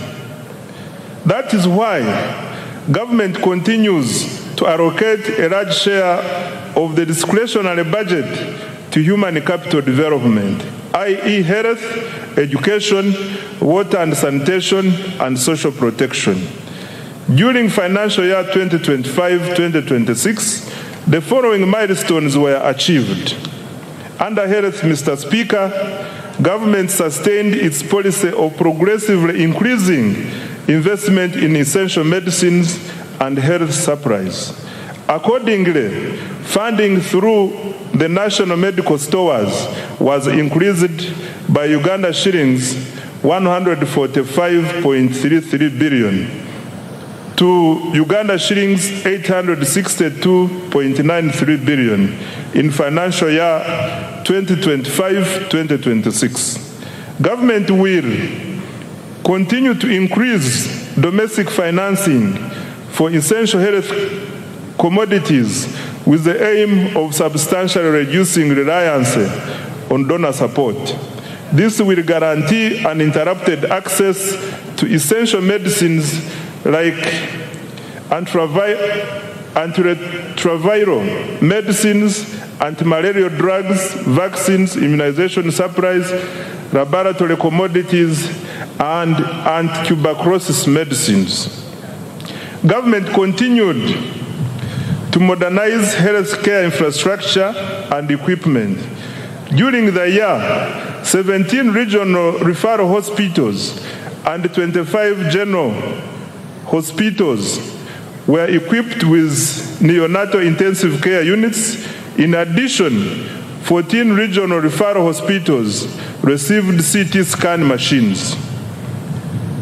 Construction and upgrading of 31 health facilities across Karamoja is ongoing. Government also completed high-capacity medical waste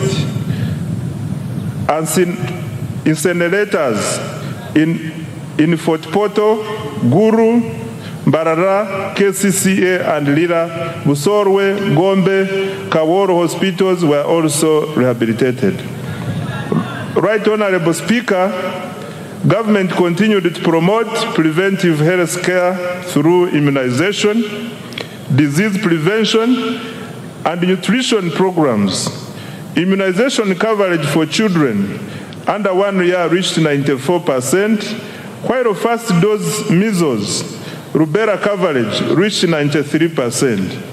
Government also conducted nationwide campaigns against malaria, HIV/AIDS, Ebola, cholera, and yellow fever, and promoted nutrition education for children, pregnant women, the elderly, and other vulnerable groups. Government also continued to expand specialized healthcare services in oncology, cardiology, and other fields, reducing the need for treatment abroad. The Uganda Heart Institute conducted 634 cardiac interventions, including open heart, closed heart, vascular, and catheterization procedures. In April 2026, the Uganda Cancer Institute successfully performed the country's first bone marrow transplant. Mr. Speaker, specialized healthcare services will be further strengthened by ongoing investments. The 250-bed capacity cardiac hospital in Naguru, Kampala is 44% complete and expected to be completed by June 2027. The International Specialized Hospital of Uganda at Lubowa is 75% complete and will be completed in December 2027. Mr. Speaker, I wish to repeat this one.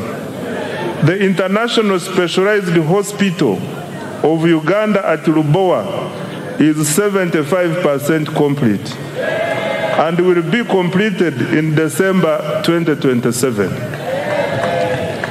The first phase of the Nuclear Medicine Center for the cancer treatment is 95% complete, with radiotherapy and advanced molecular imaging services.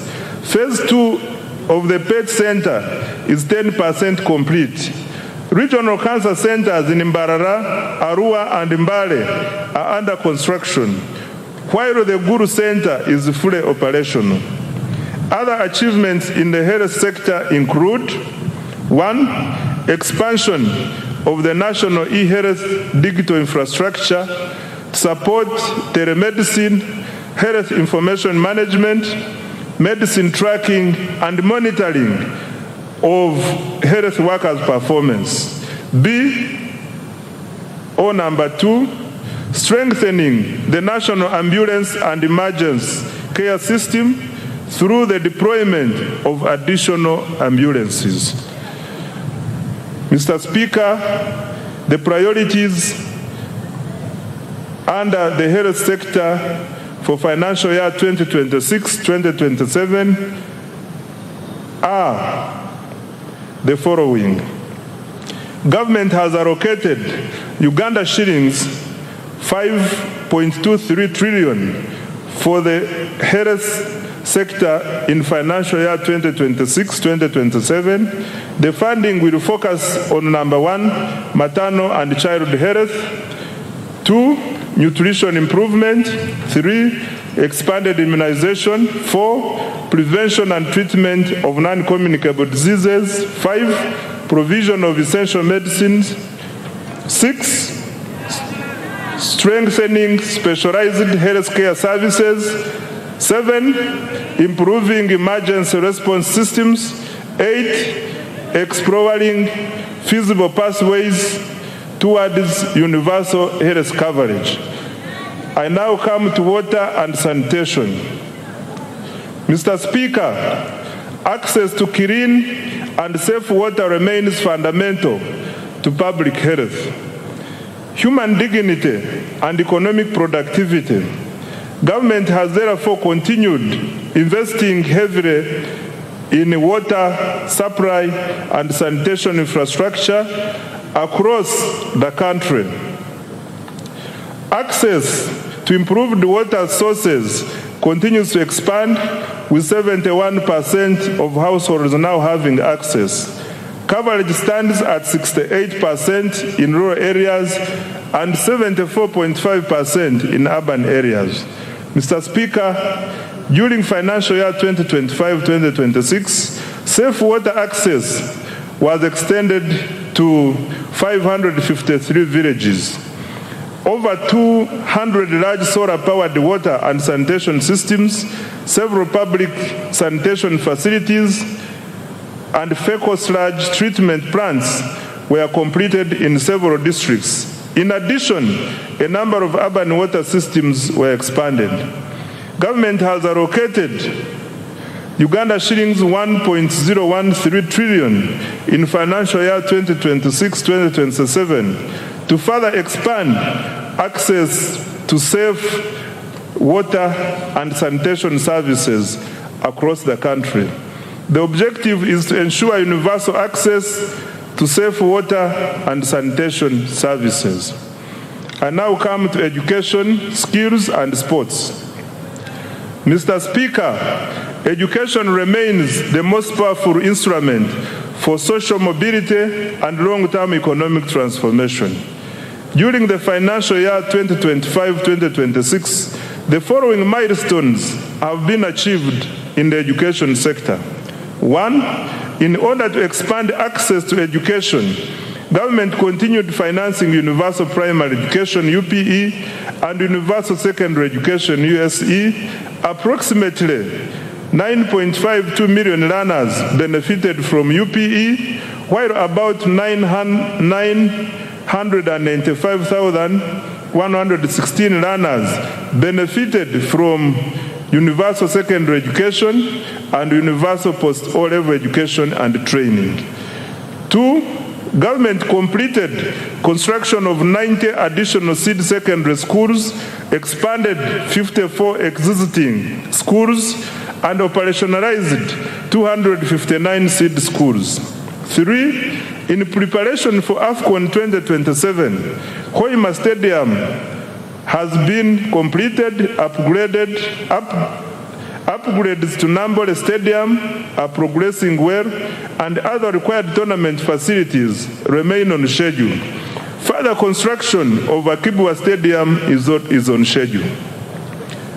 Number 4, government has intensified investment in STEM, technical and vocational education, industry-linked skills development, and digital literacy. In financial year 2026-2027, priorities for education, skills, and sports, Mr. Speaker, are the following.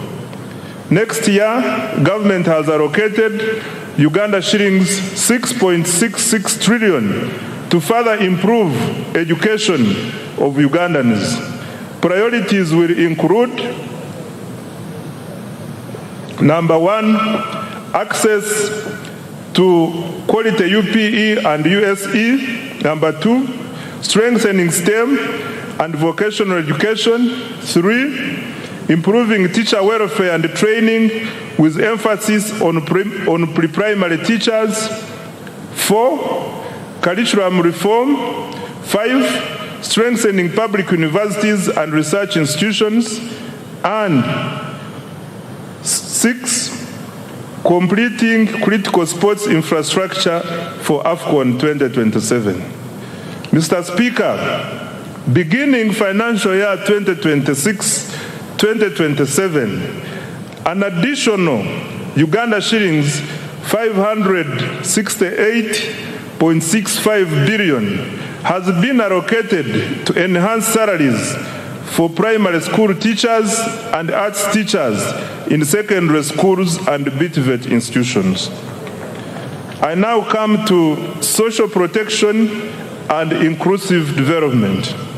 Mr. Speaker, the NRM government has over the years ensured economic growth is inclusive. Government continues implementing targeted programs aimed at supporting vulnerable groups and expanding economic participation. The following are some of the achievements. 1, government has continued to support older persons through the Social Assistance Grant for Empowerment SAGE, which has cumulatively reached 489,673 beneficiaries, with a total of Uganda shillings 836.1 billion. In addition, the Special Enterprise Grant for Older Persons has supported 17,245 older persons with approximately Uganda shillings 13 billion. Number 2, under the National Special Grant for Persons with Disabilities, 72,772 beneficiaries have received Uganda shillings 48.5 billion across 171 local governments. 3, the Youth Livelihood Program has financed 24,859 projects benefiting 275,034 youth at Uganda shillings 195.4 billion, while 57,849 youth have benefited from the Youth Venture Capital Fund. 4, the GROW project has extended Uganda shillings 111.1 billion in loans to 4,889 beneficiaries, while the Women Entrepreneurship Program WEP has cumulatively supported 244,805 women with Uganda shillings 153.5 billion. And 5, government has continued to negotiate bilateral labor agreements to protect workers' rights, promote decent work, and expand overseas employment opportunities for skilled Ugandans. Financial year 2026-2027 priorities for social protection. Mr. Speaker, sir, next financial year, government has allocated Uganda shillings 173.55 billion for social protection, which will focus on 1, expanding economic empowerment programs, 2, strengthening labor standards, 3, supporting youth employment initiatives, 4, promoting women's economic participation, 5, enhancing social protection systems, and 6, establishing a robust labor market information system. Mr. Speaker, overall, Uganda shillings 13.56 trillion has been allocated next financial year to invest directly in the people of Uganda through health, education, social protection, and water and sanitation. This investment reflects government's conviction that people are Uganda's greatest asset.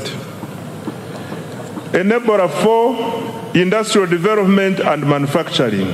Mr. Speaker, nations achieve prosperity not by exporting raw materials, but by transforming them into high-value products.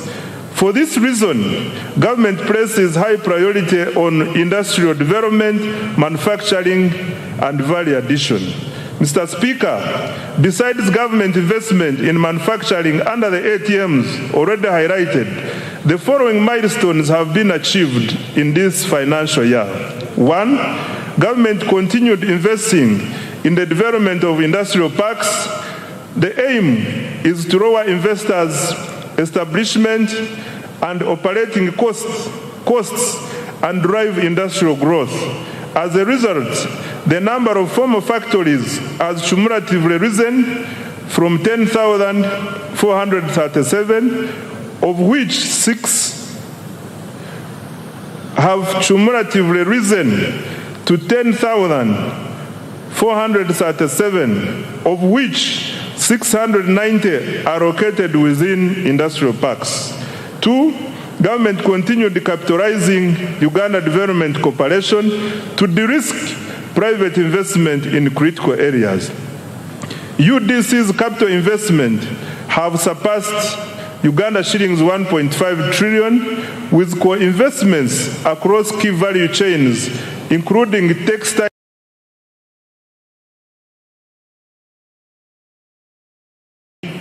Zika Enterprises Limited, and Bukona Agro Processing, and Pharmaceuticals, East African Medical Vitals Sanga, Vetchem Limited, and Alphasan Uganda Limited. 3, government through UDC also invested in the local construction sector. UDC invested in Abubakar Technical Services, the Ugandan firm delivering key national roads, including Busunju-Chiboga-Hoima, 145 kilometers, and Matugasemu-Tokapeka, 41 kilometers, among others. UDC also invested in ETAT's construction company, currently constructing the Bujiri-Namutumba Road, 24 kilometers, and the Buwenge-Kaliro Road, 48 kilometers, among others. 4, government completed the special economic zone at Entebbe International Airport to promote high-value exports. Several farms, particularly in the fresh produce exports and light manufacturing, are setting up operations. 5, continued expansion of presidential zonal hubs, which are tackling youth unemployment by providing practical industrial and vocational skills. To date, 82,790 youth have been trained, and the number of hubs has grown to 28 nationwide. Mr. President, I thank you so much for this initiative. Financial year 2026-2027 priorities for manufacturing and industrial development. Mr. Speaker, government has allocated Uganda shillings 1.03 trillion to the manufacturing program for financial year 2026-2027. Priority interventions include 1, additional capitalization of UDC to drive industrial development. 2, industrial infrastructure development, particularly industrial parks, including new fully serviced plug and play parks. 3, value addition to agricultural raw materials and minerals. 4, supporting market access for Ugandan manufactured products. 5, strengthening the functionality of special economic zones. And 6, industrial research, including the establishment of regional industrial incubation hubs. Under market access for wealth creators, Mr. Speaker, wealth creators need access to both domestic and export markets. Expanding the domestic market requires higher household incomes and increased purchasing power to stimulate demand for locally produced goods and services. Export growth, on the other hand, requires deeper regional integration to access larger markets within the East African Community, COMESA, and the African Continental Free Trade Area. These opportunities are complemented by preferential and duty-free market access arrangements negotiated with key partners, including the European Union, the United Kingdom, Russia, Serbia, and the countries in the Middle East. To expand both domestic and export markets, government will continue investing in standards, quality assurance, certification, and market intelligence to enhance the competitiveness of Ugandan products and services. To this end, government has so far implemented the following. Number one, strengthen certification services to enhance efficiency. Additional personnel have been recruited and trained to increase capacity of the Uganda National Bureau of Standards to undertake certification, surveillance, and enforcement of standards. Following automation, the turnaround time for import inspection reduced from 3 weeks to 4 hours. Production testing reduced from 30 days to 14 days. And product certification reduced from 180 days to 45 days. 2, decentralization and modernized certification services to enhance access. Construction and equipping of engineering testing laboratories is ongoing and expected to be completed by September 2026. Government also commenced construction of regional laboratories in Mbale, Gulu, and Mbarara. 3, developed 450 standards for products and services and issued permits to 4,500 products.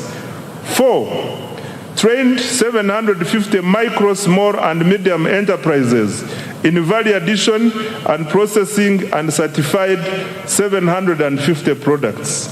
5, completed construction and equipping of an international accredited national meteorology laboratory at Uganda National Bureau of Standards.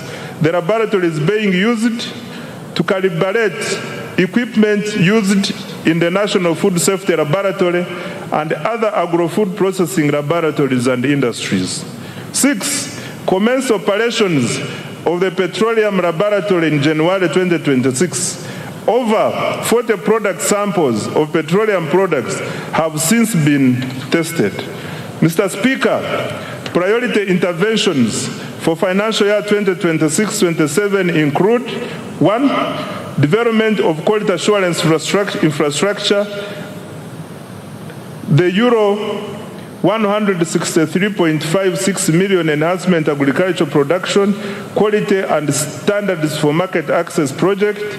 2, strengthening the capacity for development of standards and certification of products and services. 3, completing construction and equipping of the engineering laboratory and continuing construction of regional laboratories. And 4, accrediting private laboratories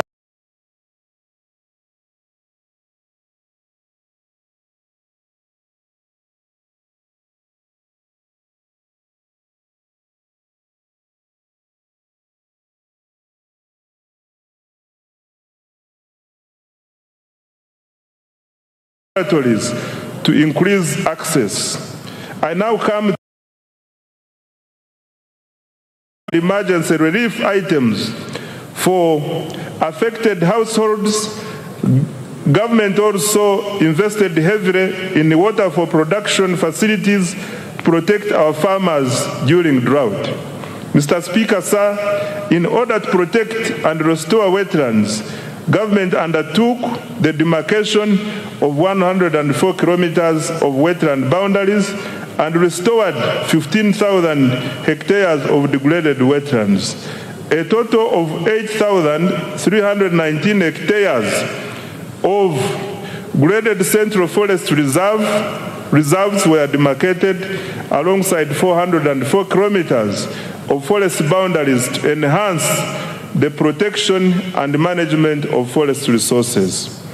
Mr. Speaker, the safeguard of our environment and adapt to climate change, government has, Mr. Speaker, to safeguard our environment and adapt to climate change, government has allocated Uganda shillings 494.08 billion next financial year. These funds will protect 1.26 million hectares of forest reserves and wetlands, restore 10,000 hectares of degraded wetlands, and demarcate critical river banks and lake shores, particularly along the Nile. We will also upgrade meteorological services and early warning systems to deliver accurate forecasts for agriculture, aviation, and climate monitoring. In addition,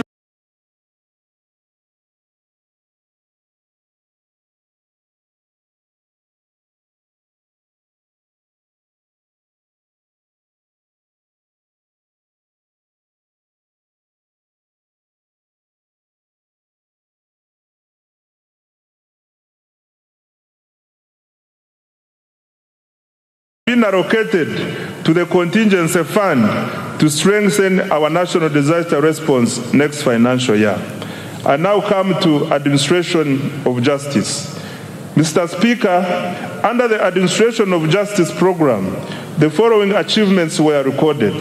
1, expanded access to justice with the proportion of districts having complete justice service points rising from 79% in financial year 2020-2021 to 89%. This was achieved by operationalizing new High Court circuits now at 29 and establishing 10 additional magistrates courts now totaling 268, including in the island communities.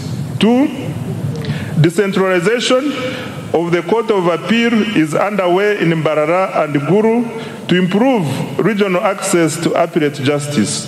3, judicial capacity has been strengthened with the appointment of additional justices of the Court of Appeal, now 20, and High Court, now 88, along with more magistrates to reduce case backlog and serve high demand areas.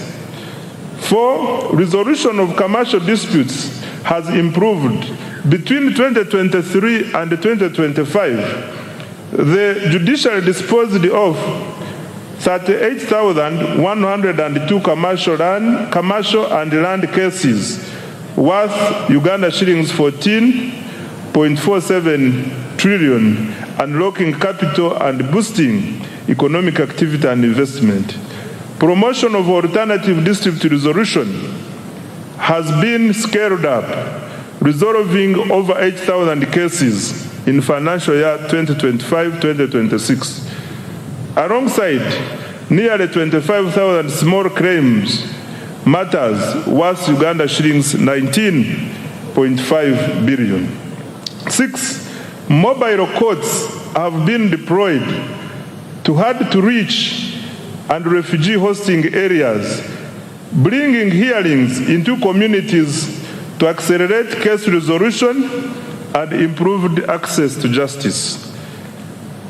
In financial year 2026-2027, priorities for administration of justice, Mr. Speaker, are the following. Uganda shillings 665.55 billion has been allocated under this program for financial year 2026-2027 to number 1, expand access to justice and further decentralize appellate services. 2, recruit and deploy judicial officers. 3, reduce case backlog through alternative dispute resolution and mobile courts. 4, digitize courts, case management and e-filing. 5, strengthen prosecution, forensic services and anti-corruption efforts. And 6, upgrade court infrastructure and circuit operations. I now come to legislation and oversight. Mr. Speaker, sir, during financial year 2025-2026, the 11th Parliament held 34 sittings, passed 18 bills, and concluded one petition, passed 29 resolutions, and adopted 22 reports. Most importantly, the turnaround time for enacting legislation has reduced significantly, and I want to congratulate the 11th Parliament upon this achievement. Next financial year, government has allocated Uganda shillings 1.23 trillion to enable Parliament to fulfill its constitutional mandate of legislation, appropriation, oversight, and effective representation. I now come to key implementation reforms. Mr. Speaker, achieving tenfold growth requires more than investment. It requires discipline, it requires accountability, it requires efficiency, and it requires integrity.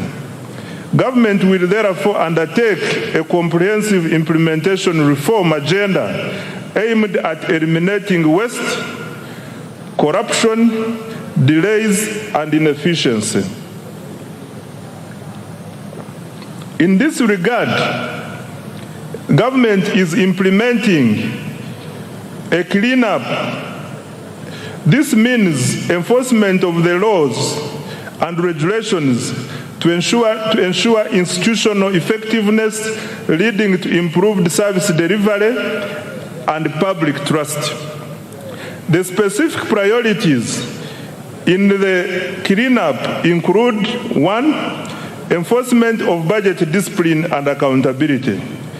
In financial year 2026-2027, going forward, as part of the performance contracts, all accounting officers will sign a budget discipline and accountability charter, which provides for sanctions against breaches of accountability rules in planning, budgeting, and execution of public resources. 2, combating corruption through procurement reforms, digitization, strengthening internal controls and audits, and ensuring transparency to facilitate accountability. 3, continued enforcement of trade order and traffic discipline to promote safe, orderly, and livable cities and urban centers, and improve the safety of public transport. 4, strengthening governance, oversight, and performance of state-owned enterprises. 5, strengthening allocative efficiency by prioritizing high-impact investments under the ATMs and the enablers, while eliminating wasteful expenditure. To this end, as guided by His Excellency the President, state-funded celebrations on public holidays will be suspended except functions on religious holidays. Going forward, public holidays will be observed without official ceremonies. 6, centralizing the management of counterpart funding under the Treasury to safeguard funding for priority projects. 7, implement the contributory public service pension fund to attain fiscal sustainability of the management of pension liabilities for government workers. I now come to the financing of the budget for financial year 2026-2027. The financing strategy for financial year 2026-2027. Mr. Speaker, the financing strategy for financial year 2026-2027. 6, to create additional fiscal space to finance government priorities while maintaining debt sustainability. This will be achieved through, number 1, strengthening tax administration and compliance. 2, introducing targeted tax policy measures to increase domestic revenue. 3, mobilizing concessional financing from development partners and international financial institutions. And 4, expanding alternative sources of financing, including public-private sector partnerships, venture capital, innovative instruments such as Sukuk, and listing of commercially viable public enterprises on the stock exchange. Resource envelope. Right Honorable Speaker, the total resource envelope for financial year 2026-2027 is 84,393,743,426 shillings. This is detailed as follows. 1, domestic revenues, Uganda shillings 45.96 trillion, of which 40.16 trillion is tax revenue, 4.02 trillion is non-tax revenue, 1.44 trillion is petroleum revenue, and 339.8 billion is local government revenue. 2, domestic borrowing, Uganda shillings 11.97 trillion. 3, domestic debt refinancing is Uganda shillings 13.97 trillion. External borrowing for general budget financing is Uganda shillings 1.22 trillion. And external financing for projects is Uganda shillings 11.27 trillion. Expenditure allocations. Mr. Speaker, a summary of the allocations of the above resources is as follows. 1, wages and salaries, Uganda shillings 9.709 trillion. 2, non-wage recurrent expenditure, Uganda shillings 33.276 trillion, which also includes operational funds for institutions, financing for all wealth creation funds, financing for science and technology investments, grants for education and health, medicines, maintenance of infrastructure, and interest payments, among others. 3, development expenditure, Uganda shillings 22.054 trillion. 4, domestic debt refinancing 13.967 trillion. 5, debt amortization, Uganda shillings 4.181 trillion. 6, domestic debt repayment to Bank of Uganda, Uganda shillings 547 billion. 7, domestic arrears, Uganda shillings 317 billion. And 8, local government expenditure from own revenue, Uganda shillings 339.8 billion. Mr. Speaker, details of the resource envelope and expenditure allocations by vote for financial year 2026-2027 are provided in annexes 1 and 2, respectively, of this speech. The budget for financial year 2026-2027, totaling to 84.39 trillion, has therefore increased by Uganda shillings 2.78 trillion from the revised budget of Uganda shillings 81.61 trillion for financial year 2025-2026. I now come to the tax measures for financial year 2026-2027. Mr. Speaker, sir, let me now highlight the key tax policy measures as approved by Parliament to support domestic revenue mobilization, investment, job creation, and economic growth. Under income tax, Mr. Speaker, Parliament approved the following income tax measures. 1, extension of income tax exemption for Bukedde Energy Limited until 2032 to support affordable electricity tariffs at an estimated revenue cost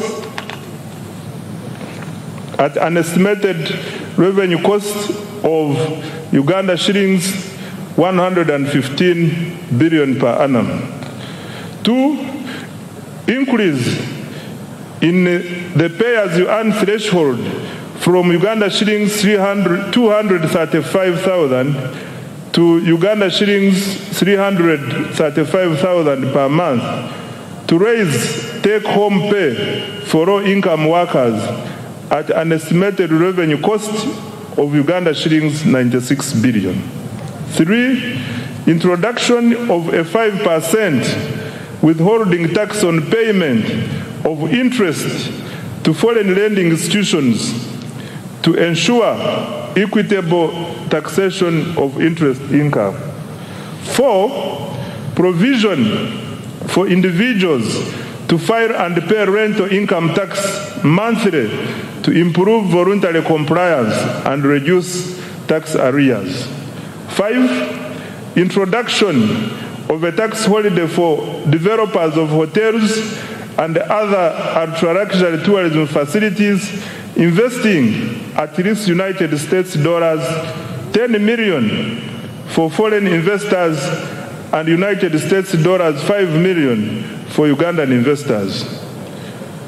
6, equalization of tax treatment of Tier 4 financial institutions by allowing deductions for provisioning for bad debts, thereby reducing the cost of capital.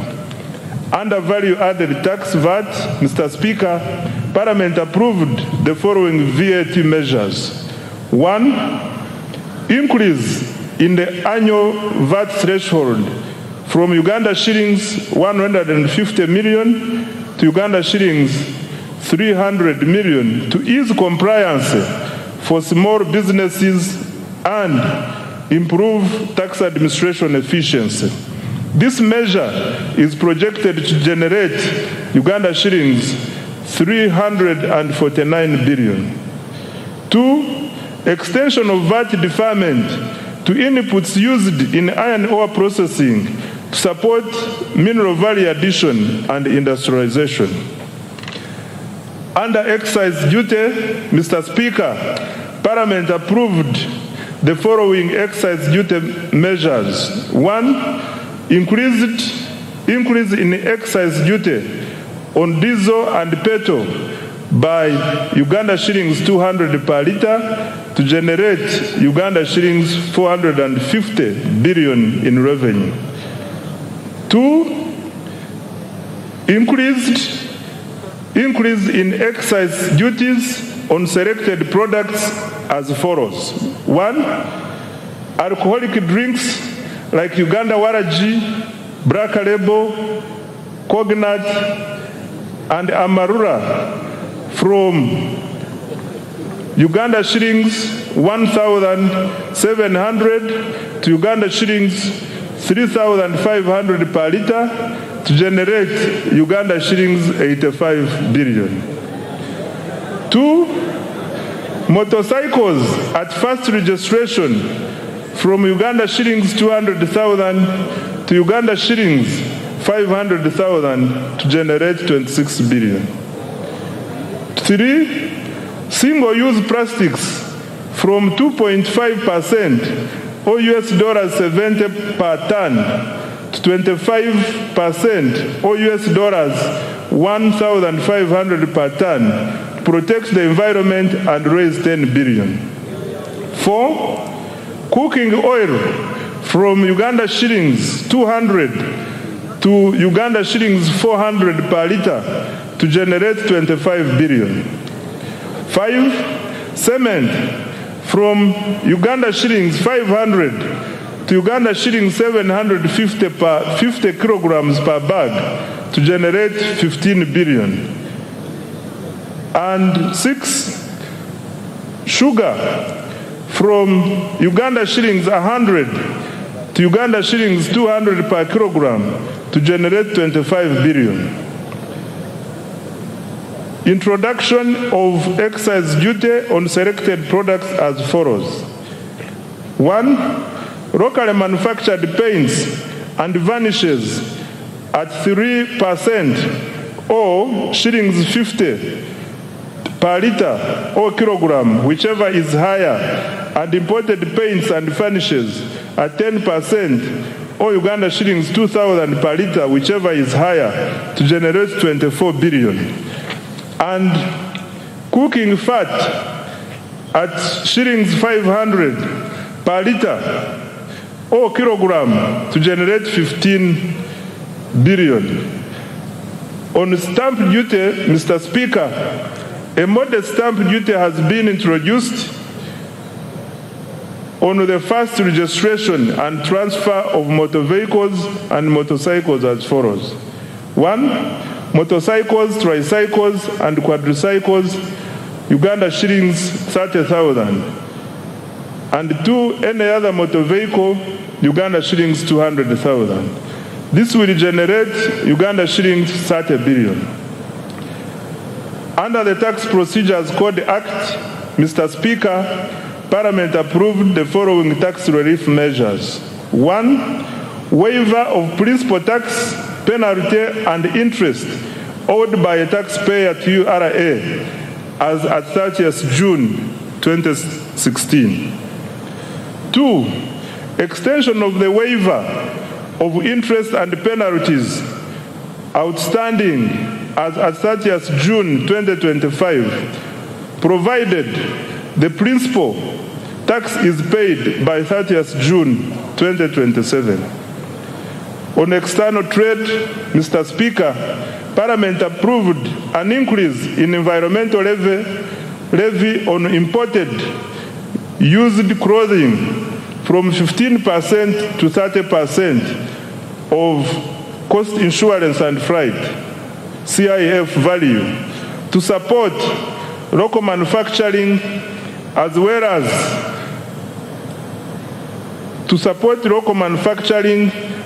as local manufacturing and generate Uganda shillings 40 billion. Under lotteries and gaming, Mr. Speaker, Parliament approved increase of the tax for betting from 20% to 30% to harmonize taxation across gaming activities and generate Uganda shillings 24 billion. In conclusion, Mr. Speaker, Uganda has become a land of opportunity and promise. Our economy has expanded to United States dollars 69 billion and is projected to grow at a double-digit rates driven by strong export performance, fast oil, and sustained wealth creation interventions.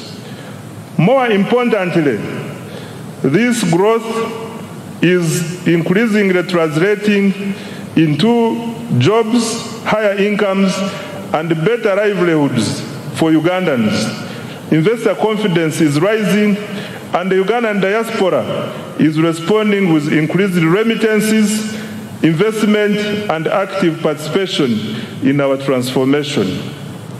This budget aims to accelerate the attainment of the tenfold growth strategy. Government has allocated 99% of discretionary resources to the ATMs, i.e.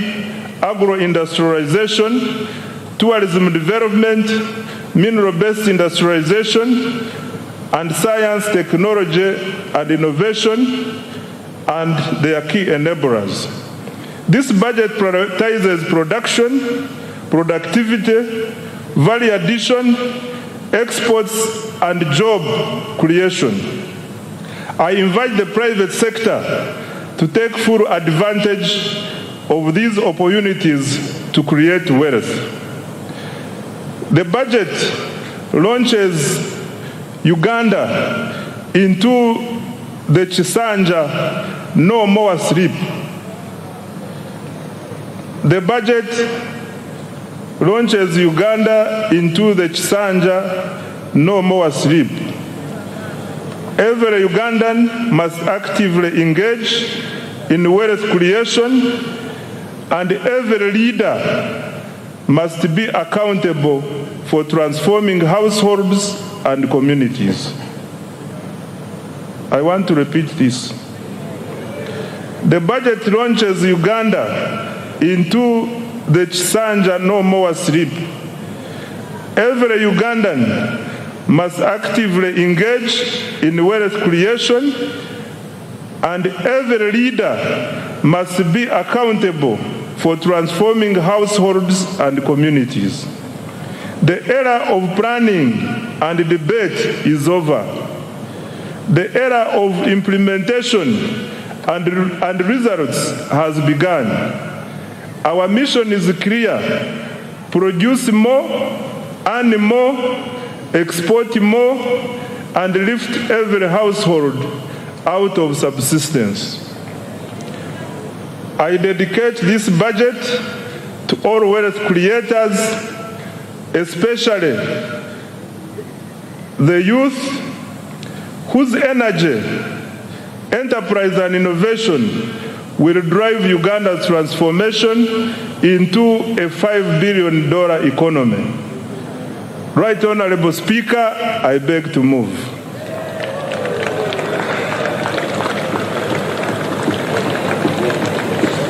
Thank you very, very much.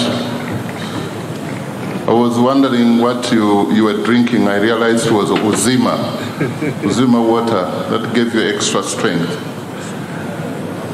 Thank you very much. Make the Honorable Minister of Finance feel welcome and appreciated for the good work. Thank you, Honorable Minister, and by extension, His Excellency the President, for your clear delivery of the budget speech for the 2026-2027.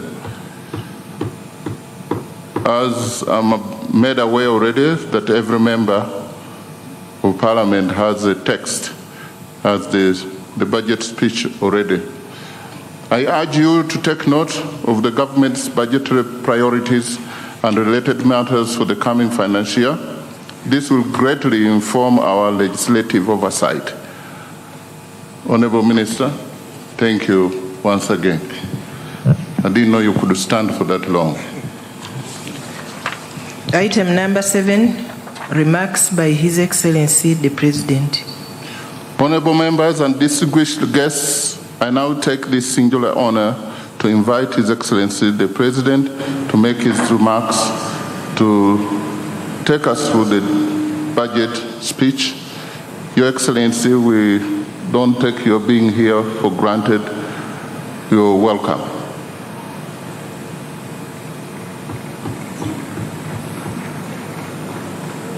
If you really want to stamp your feet, please do it. You have the permission of the chair, of the speaker.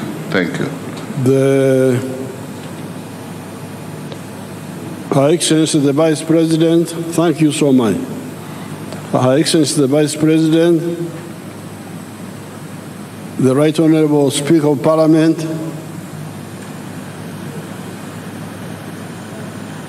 all the other political and state leaders, the religious leaders, the cultural leaders, members of the diplomatic corps, and all Ugandans. You have heard how the economy is performing well in spite of many problems in the world. The economy is performing well because Uganda is a very rich country. We have got a lot of potential. I saw one of the people who like writing things here and there, trying to say that we are targeting many areas of support. And I think he was trying to say that in South Korea, they concentrated on electronics and vehicles. But this is because South Korea didn't have much. They concentrated on the little they had. With us, we have got what South Korea has and much more than that. So that's why I really don't listen so much to people who are running around panicking and so on. What is crucial is clarity here within Uganda about our potential. And the next most important thing is the African market, because when you produce, you must sell. And Africa is our sure market, and then we can add other markets. So this growth of 6.4% is really still modest. As you heard, next year, the growth will go to 10.2% because of the petroleum.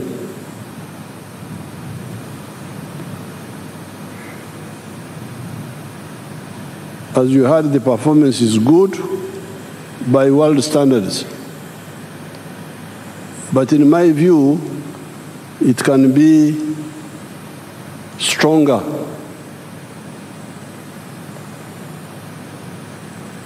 I have been,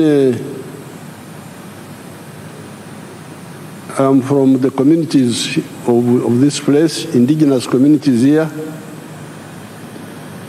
and I've been following our developments for now 65 years, very closely. But what you need to know is that the aim of the NRM is not just growth, but transformation, socio-economic transformation. It is now, but before I talk about other things, I want us to solve this little problem of Ebola. Ebola is a very simple disease. It is not like Corona, as I said last night. Corona was very dangerous because it was spreading by breathing, which meant that if you saw the other time I got Corona from you people in Chankwanzi, when I took a group photograph with you people without my mask, I got Corona. And I was here for 21 days sitting in the house. So Corona was really dangerous. It was spreading by breathing. But this Ebola spreads only by contact. And contact, close contact with the sweat, with the vomit, if they vomit, with the blood, sexual, kissing, saliva. When the person is already sick, showing symptoms of sickness. So therefore, really, it can be stopped. We just need to get rid of the carelessness. As I told you last night, we have had 19 cases so far. 14 from our brothers in Congo, 14 of them who came. 2 died. But those who came early, 4 of them have already recovered, or the Congolese. 4 have already recovered and been discharged. The others are also recovering. They are not, our people think no more of them will die. And the 2 people who died were the Congolese from the 14. Now the 5 Ugandans who were infected were the 4 health workers in one of the Kampala hospitals who handled the sick people without taking precautions. That's how 4 of them were infected. Carelessness. Now the 5th one, the Ugandan, was the taxi driver who drove the sick man from Hoima to here. I don't know whether he was greeting him or what, because just driving, if he sits in his chair and you sit in yours, why should he infect you?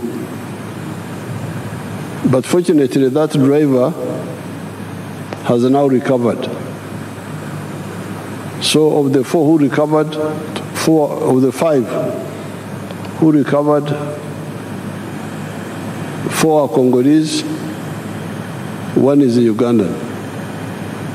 And the 2 who died were all our Congolese brothers. So, and in the last 5 days, there's been no new case.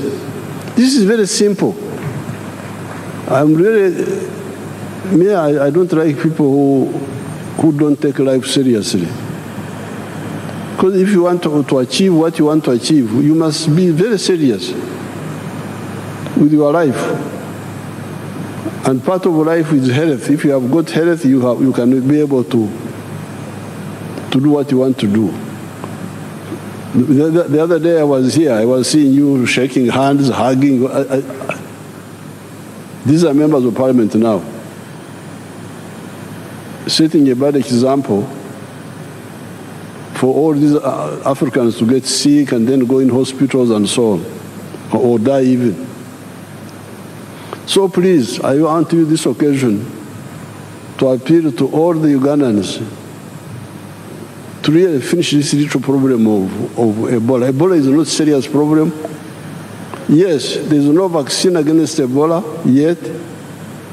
There is no direct medicine, but it is very easy to avoid, number 1. And number 2, even when you get infected, if you report early by controlling the temperature, by controlling rehydrating you when you vomit and sweat, you can recover, like these people have recovered. So let's I appeal to all Ugandans to solve this little problem. Our brothers and sisters in Congo were coming through the borders. We stopped the buses and passenger vehicles. We won't allow cargo, lorries and petrol tankers and so on. But people were coming through the border, the Panya. That's why we have discussed with the Congo government, and they have allowed us to work with them to open medical stations inside Congo near the border and announce invite our Congolese people, anybody who is sick, come here. Don't try to go to Uganda. Because when you go to Uganda, you waste time, you lose time. Come here, this is nearer.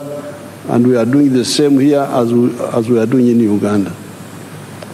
So we hope to finish this little problem of Ebola. But you need to set example, shaking hands, hugging. Then these pastors that they are blessing people, as if God is deaf. You can pray, God will hear you without touching people, health workers. Many of them have died in Congo. That's what I hear. Many of these pastors. Some of the people who were the pastors blessing people.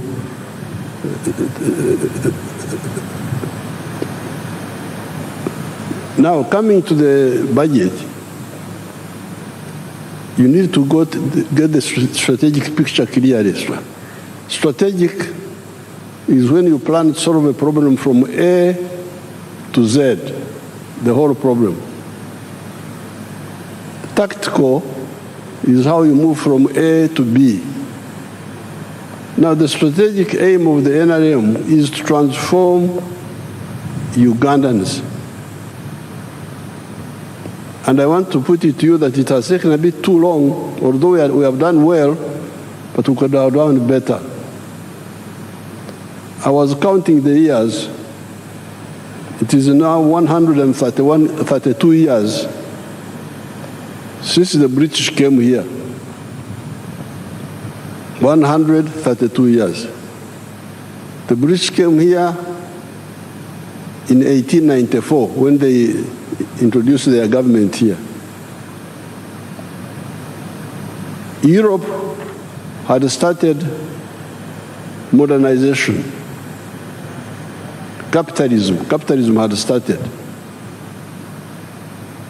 The money economy we are talking about had started. It is now 132 years from 1894. The British were trying to involve our grandparents and our great-grandparents into the money economy, and our parents. By 1962, only 9% of the homesteads were in the money economy. After almost 70 years, only 9% were in the money economy. 91% were still in the Okore Chidachonga. And I can testify because I'm from Ntungamo. Ntungamo, all of us were in the Okore Chidachonga. There was not a single one who was interested in money. I know houses one by one. Now, when we were in the bush, we studied this and we put out our document, 10 points program. And point number 5 was on this very point. Please build an economy which is independent, integrated, self-sustaining, meaning, implying, join the money economy. When we came, we started. But when I checked, in 2013, you can imagine, only 32% of the homesteads had joined the money economy. That's how we involved the UPDF. General Saleh, please come and beg these people to join the money economy. Take seedlings to them, free seedlings. Go and beg them. Kulala, they are asleep. Then Saleh did his best. Now recently we have added PDM.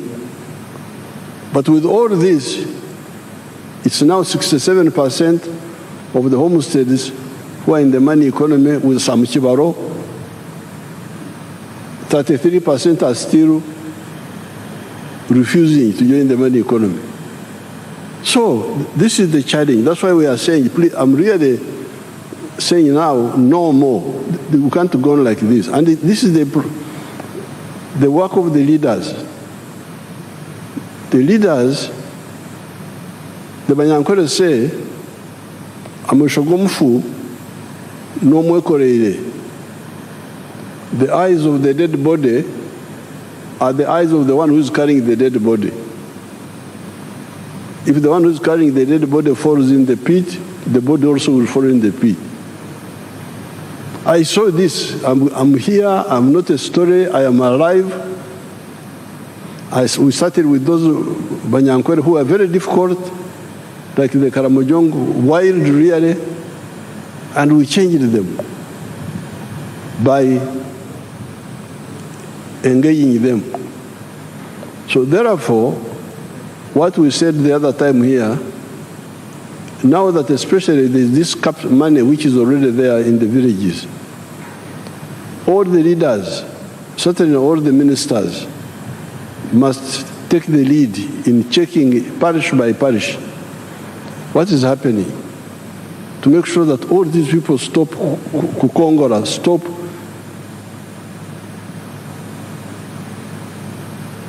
cheating us. We work, they don't work. They are there, but they want services.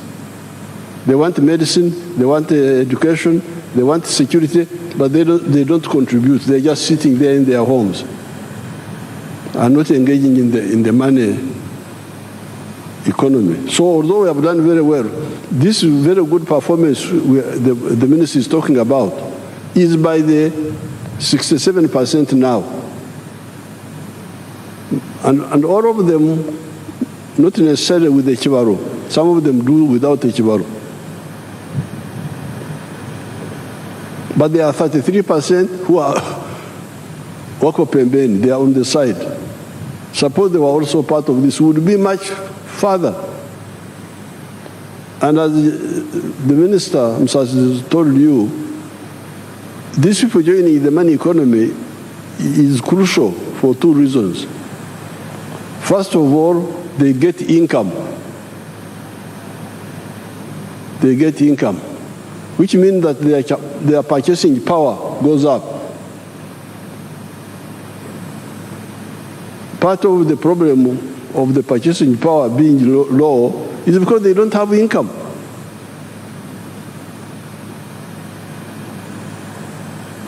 I am a wealth creator. I produce milk. But if you look at the figures, the production of milk is now as I was saying the other day, 5.4 billion liters. But the internal consumption here is only 800 million liters. So that's why you hear we say there's too much milk in Uganda, we must export. But this is an artificial situation. Because with 48 million people, if each one was drinking the milk he's supposed to drink, 210 liters per year, so to keep mouth in your teeth, you keep your bones, would need 9.6 billion liters of milk. What we are producing now would not be enough. So we are saying there is surplus milk because there is underconsumption. Why is there underconsumption? Because people have no money. They can't buy. The per capita consumption now of milk is now 60 liters. 1/3 of what a human body needs. But this has gone up because in 1986 it was 18 liters. You can imagine. That's why people have no teeth in their mouth, because there is no. The teeth have gone out because they don't have enough calcium. So therefore, this budget is no more Kongora. No more Kongora. No, Kongora is when you work and others just lean on the hoe in the village. No more Kulala. As you heard, a big budget, part of the budget is on infrastructure, on the roads, the railway, the pipeline, the airports, the waterways, electricity, irrigation. These are all, as the minister was saying, enablers to enable production to be done cost effectively, low cost of doing business in Uganda. Now, then the other challenge is on the service delivery. Again, that's where you, the leaders, must come in. Because medical care, Health Center 3, is in every sub-county. These sub-counties are in Uganda. They are not in Congo, they are not in Kenya, they are here. Why should there be no medicine in the health center? Maybe that medicine has been stolen, but the member of parliament doesn't know and doesn't follow up. And people are crying. Then you have the government officials, the Gombora chief. That's why the local government must be very, very strict.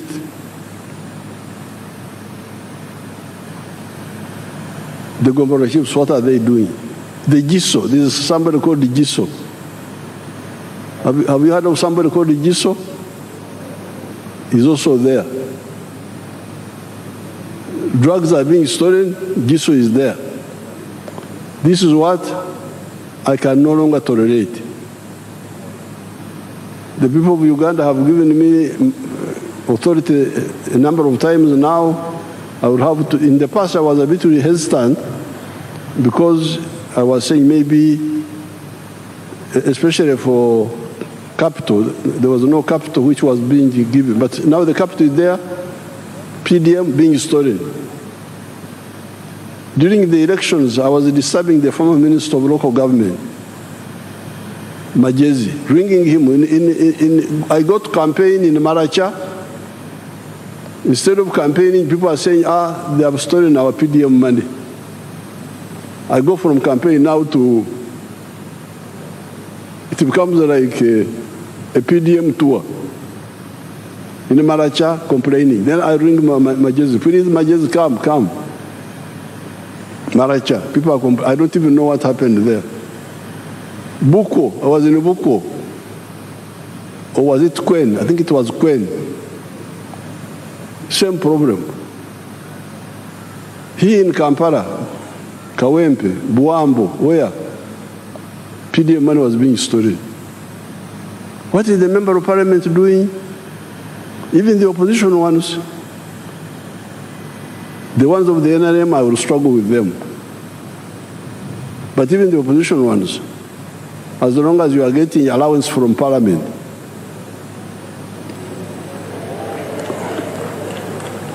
and you don't go to check what is happening, I will ask you, the Attorney General, to see how I can deal with you also. Because if you don't want to monitor, don't take the allowances. Say so, go to the clerk, but then why should you get a salary in the first place? So it seems I've got a legal basis where to demand performance from both the NRM and also the opposition. As long as you are getting money of the government, you must check. Because some of the opposition say they do it maliciously. Let the programs not work so that the NRM is blamed. That's not good enough for you. Because these programs are not for NRM, they are for your own people. So therefore, this service delivery, the drugs in the health centers, the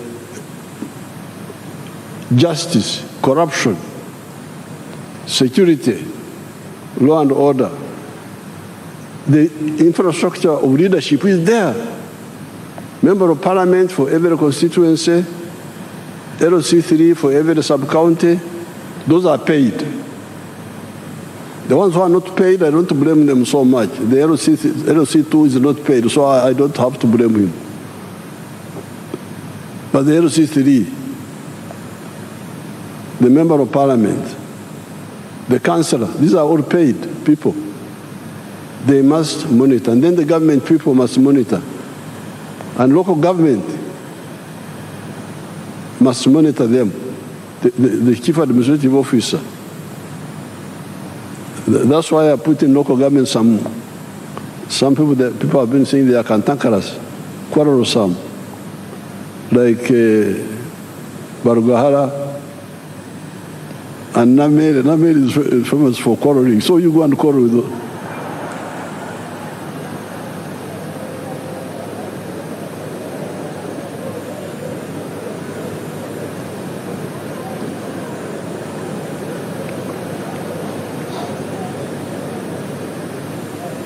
Because when I went to Masaka to defend Namere, because I had to go there, say, "Uyu mwana wa mkuza batia, tanambisa." I said that, but if the lack of mpisa is to, because in Uganda, if you say a thief, and you say you are a thief, turn mpisa. They say you should have kept quiet, the mpisa. This is how you are going to destroy the country. So please, both for economy, but also for service delivery, the leaders must do their work. Fortunately, we are going to get, apart from this money which Musasi is getting from all those taxes, we are going to get also the oil money.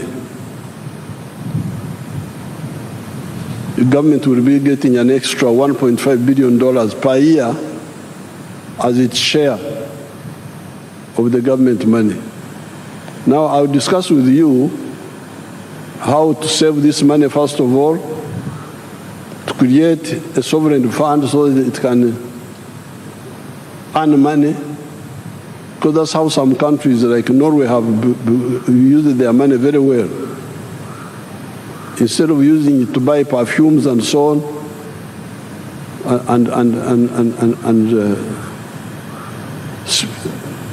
and whiskers, they put their money somewhere and it is gaining interest. But we need to use some of it to do the crucial infrastructure, like the railway. We need to have the railway with Kenya and with Tanzania and with Congo and South Sudan and Rwanda, the ones near us, so that all heavy cargo moves from the road to the railway. Then the petroleum products move from the road to the pipeline. That will leave only the light cargo and passengers on the road. And the economics there, you had them telling you that it will bring down the cost of transport, of cargo, from 3,000 something to something much less. I'm saying all this so that we harmonize and don't have to waste time arguing, because sometimes we waste time. So we have done well, but we can do much better. Uganda is a very rich country. Now finally, I'll get time and talk about the environment and the trade order, where we had to remove some of our people from the roadsides and all that chaos which was here. I want to really you people to support this. Don't go on with the cheap politics of misleading our people. Because a country is like a human body. This human body has got many systems which must work in the way God designed them. Breathing, you breathe. There is a whole system, how you breathe. Blood saturation, there is a whole system of how the blood saturates. seeing. There is a whole system how you see. Hearing, there is a whole system of how you hear. Each system is separate but coordinated by the command post, the brain. Eating, the whole system. Diverse, specialized, but coordinated. Now you cannot say that because I want to eat, I put the food in the ear. I put food in the ear that I want to put food in the ear. Or in the nose. No, the nose is not for food. Sometimes when you are in the hospital in a bad situation, they can pass for sometimes some of the food through the nose. But you can't stay like that for long. Food must be through the mouth and the throat and the stomach. The nose is for breathing. The ears are for hearing. This is how the country is. The road is for vehicles, and the sidewalks are for passengers. Can't you see that? The road is for vehicles and motorcycles. The sidewalks are for passengers. The market, if you want to sell, you sell in a shop or a market or a supermarket. But you now say, no, I want to sell on the roadside. Really, this is not for that. This is for walking. Then you get people supporting that they are politicians. Really sickening. The swamp is for water. Swamp is for water. It is not for Amayuni, not for Rumonde, not for Marukwang, no.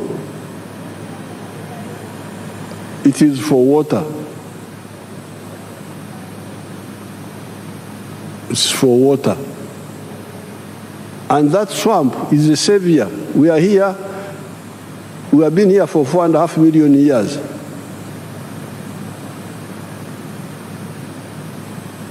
And these things came recently, the permanent buildings, vehicles. What was sustaining us were our swamps and our forests. Even when our level of science was very low, not so much, the swamps and the forests kept us here, and the grass.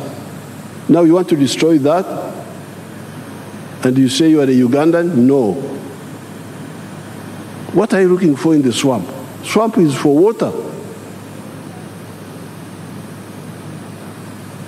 When the Chinese came, they misled some of our people to grow rice in swamps. This was you see how the swamp should look like. That's a real swamp. Papyrus, water, that's how it looks like. The way God created it. And we can use it like that. So therefore, this standing upside down, wanting to eat through the ear, through the nose, not through the mouth. You put food in your eye that you are eating. This is suicide. Even this Ebola you are talking about, why didn't we have Ebola in the past? I had never heard of Ebola. We had other diseases, but we have never had, historically, I've never had, except recently. And I think it is because people are invading the habitats, part of the problem, the habitats of these animals in the forest.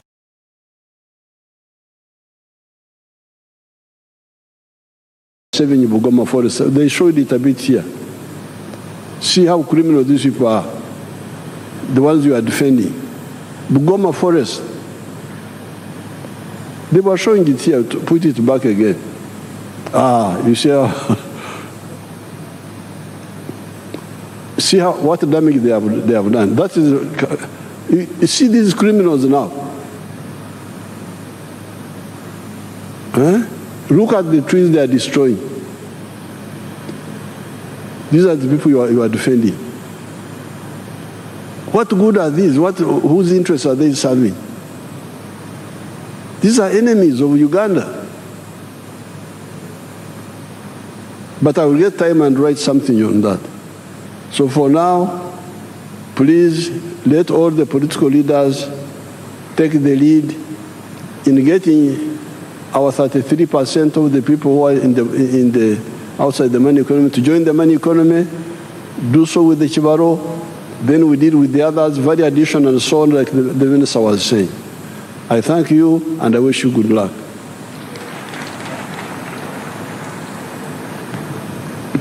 Thank you, Your Excellency, for the successful delivery of the budget speech for the financial year 2026-2027.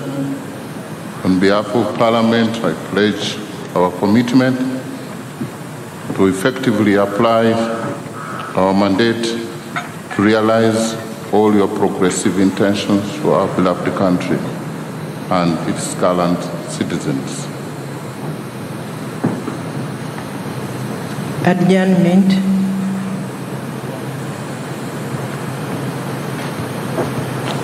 I once again want to thank you, Your Excellency, and all dignitaries for gracing this year's budget speech. I pray, may God bless you all. May God bless Uganda. Honorable members, the House is adjourned to Tuesday, 30th June 2026. The anthems.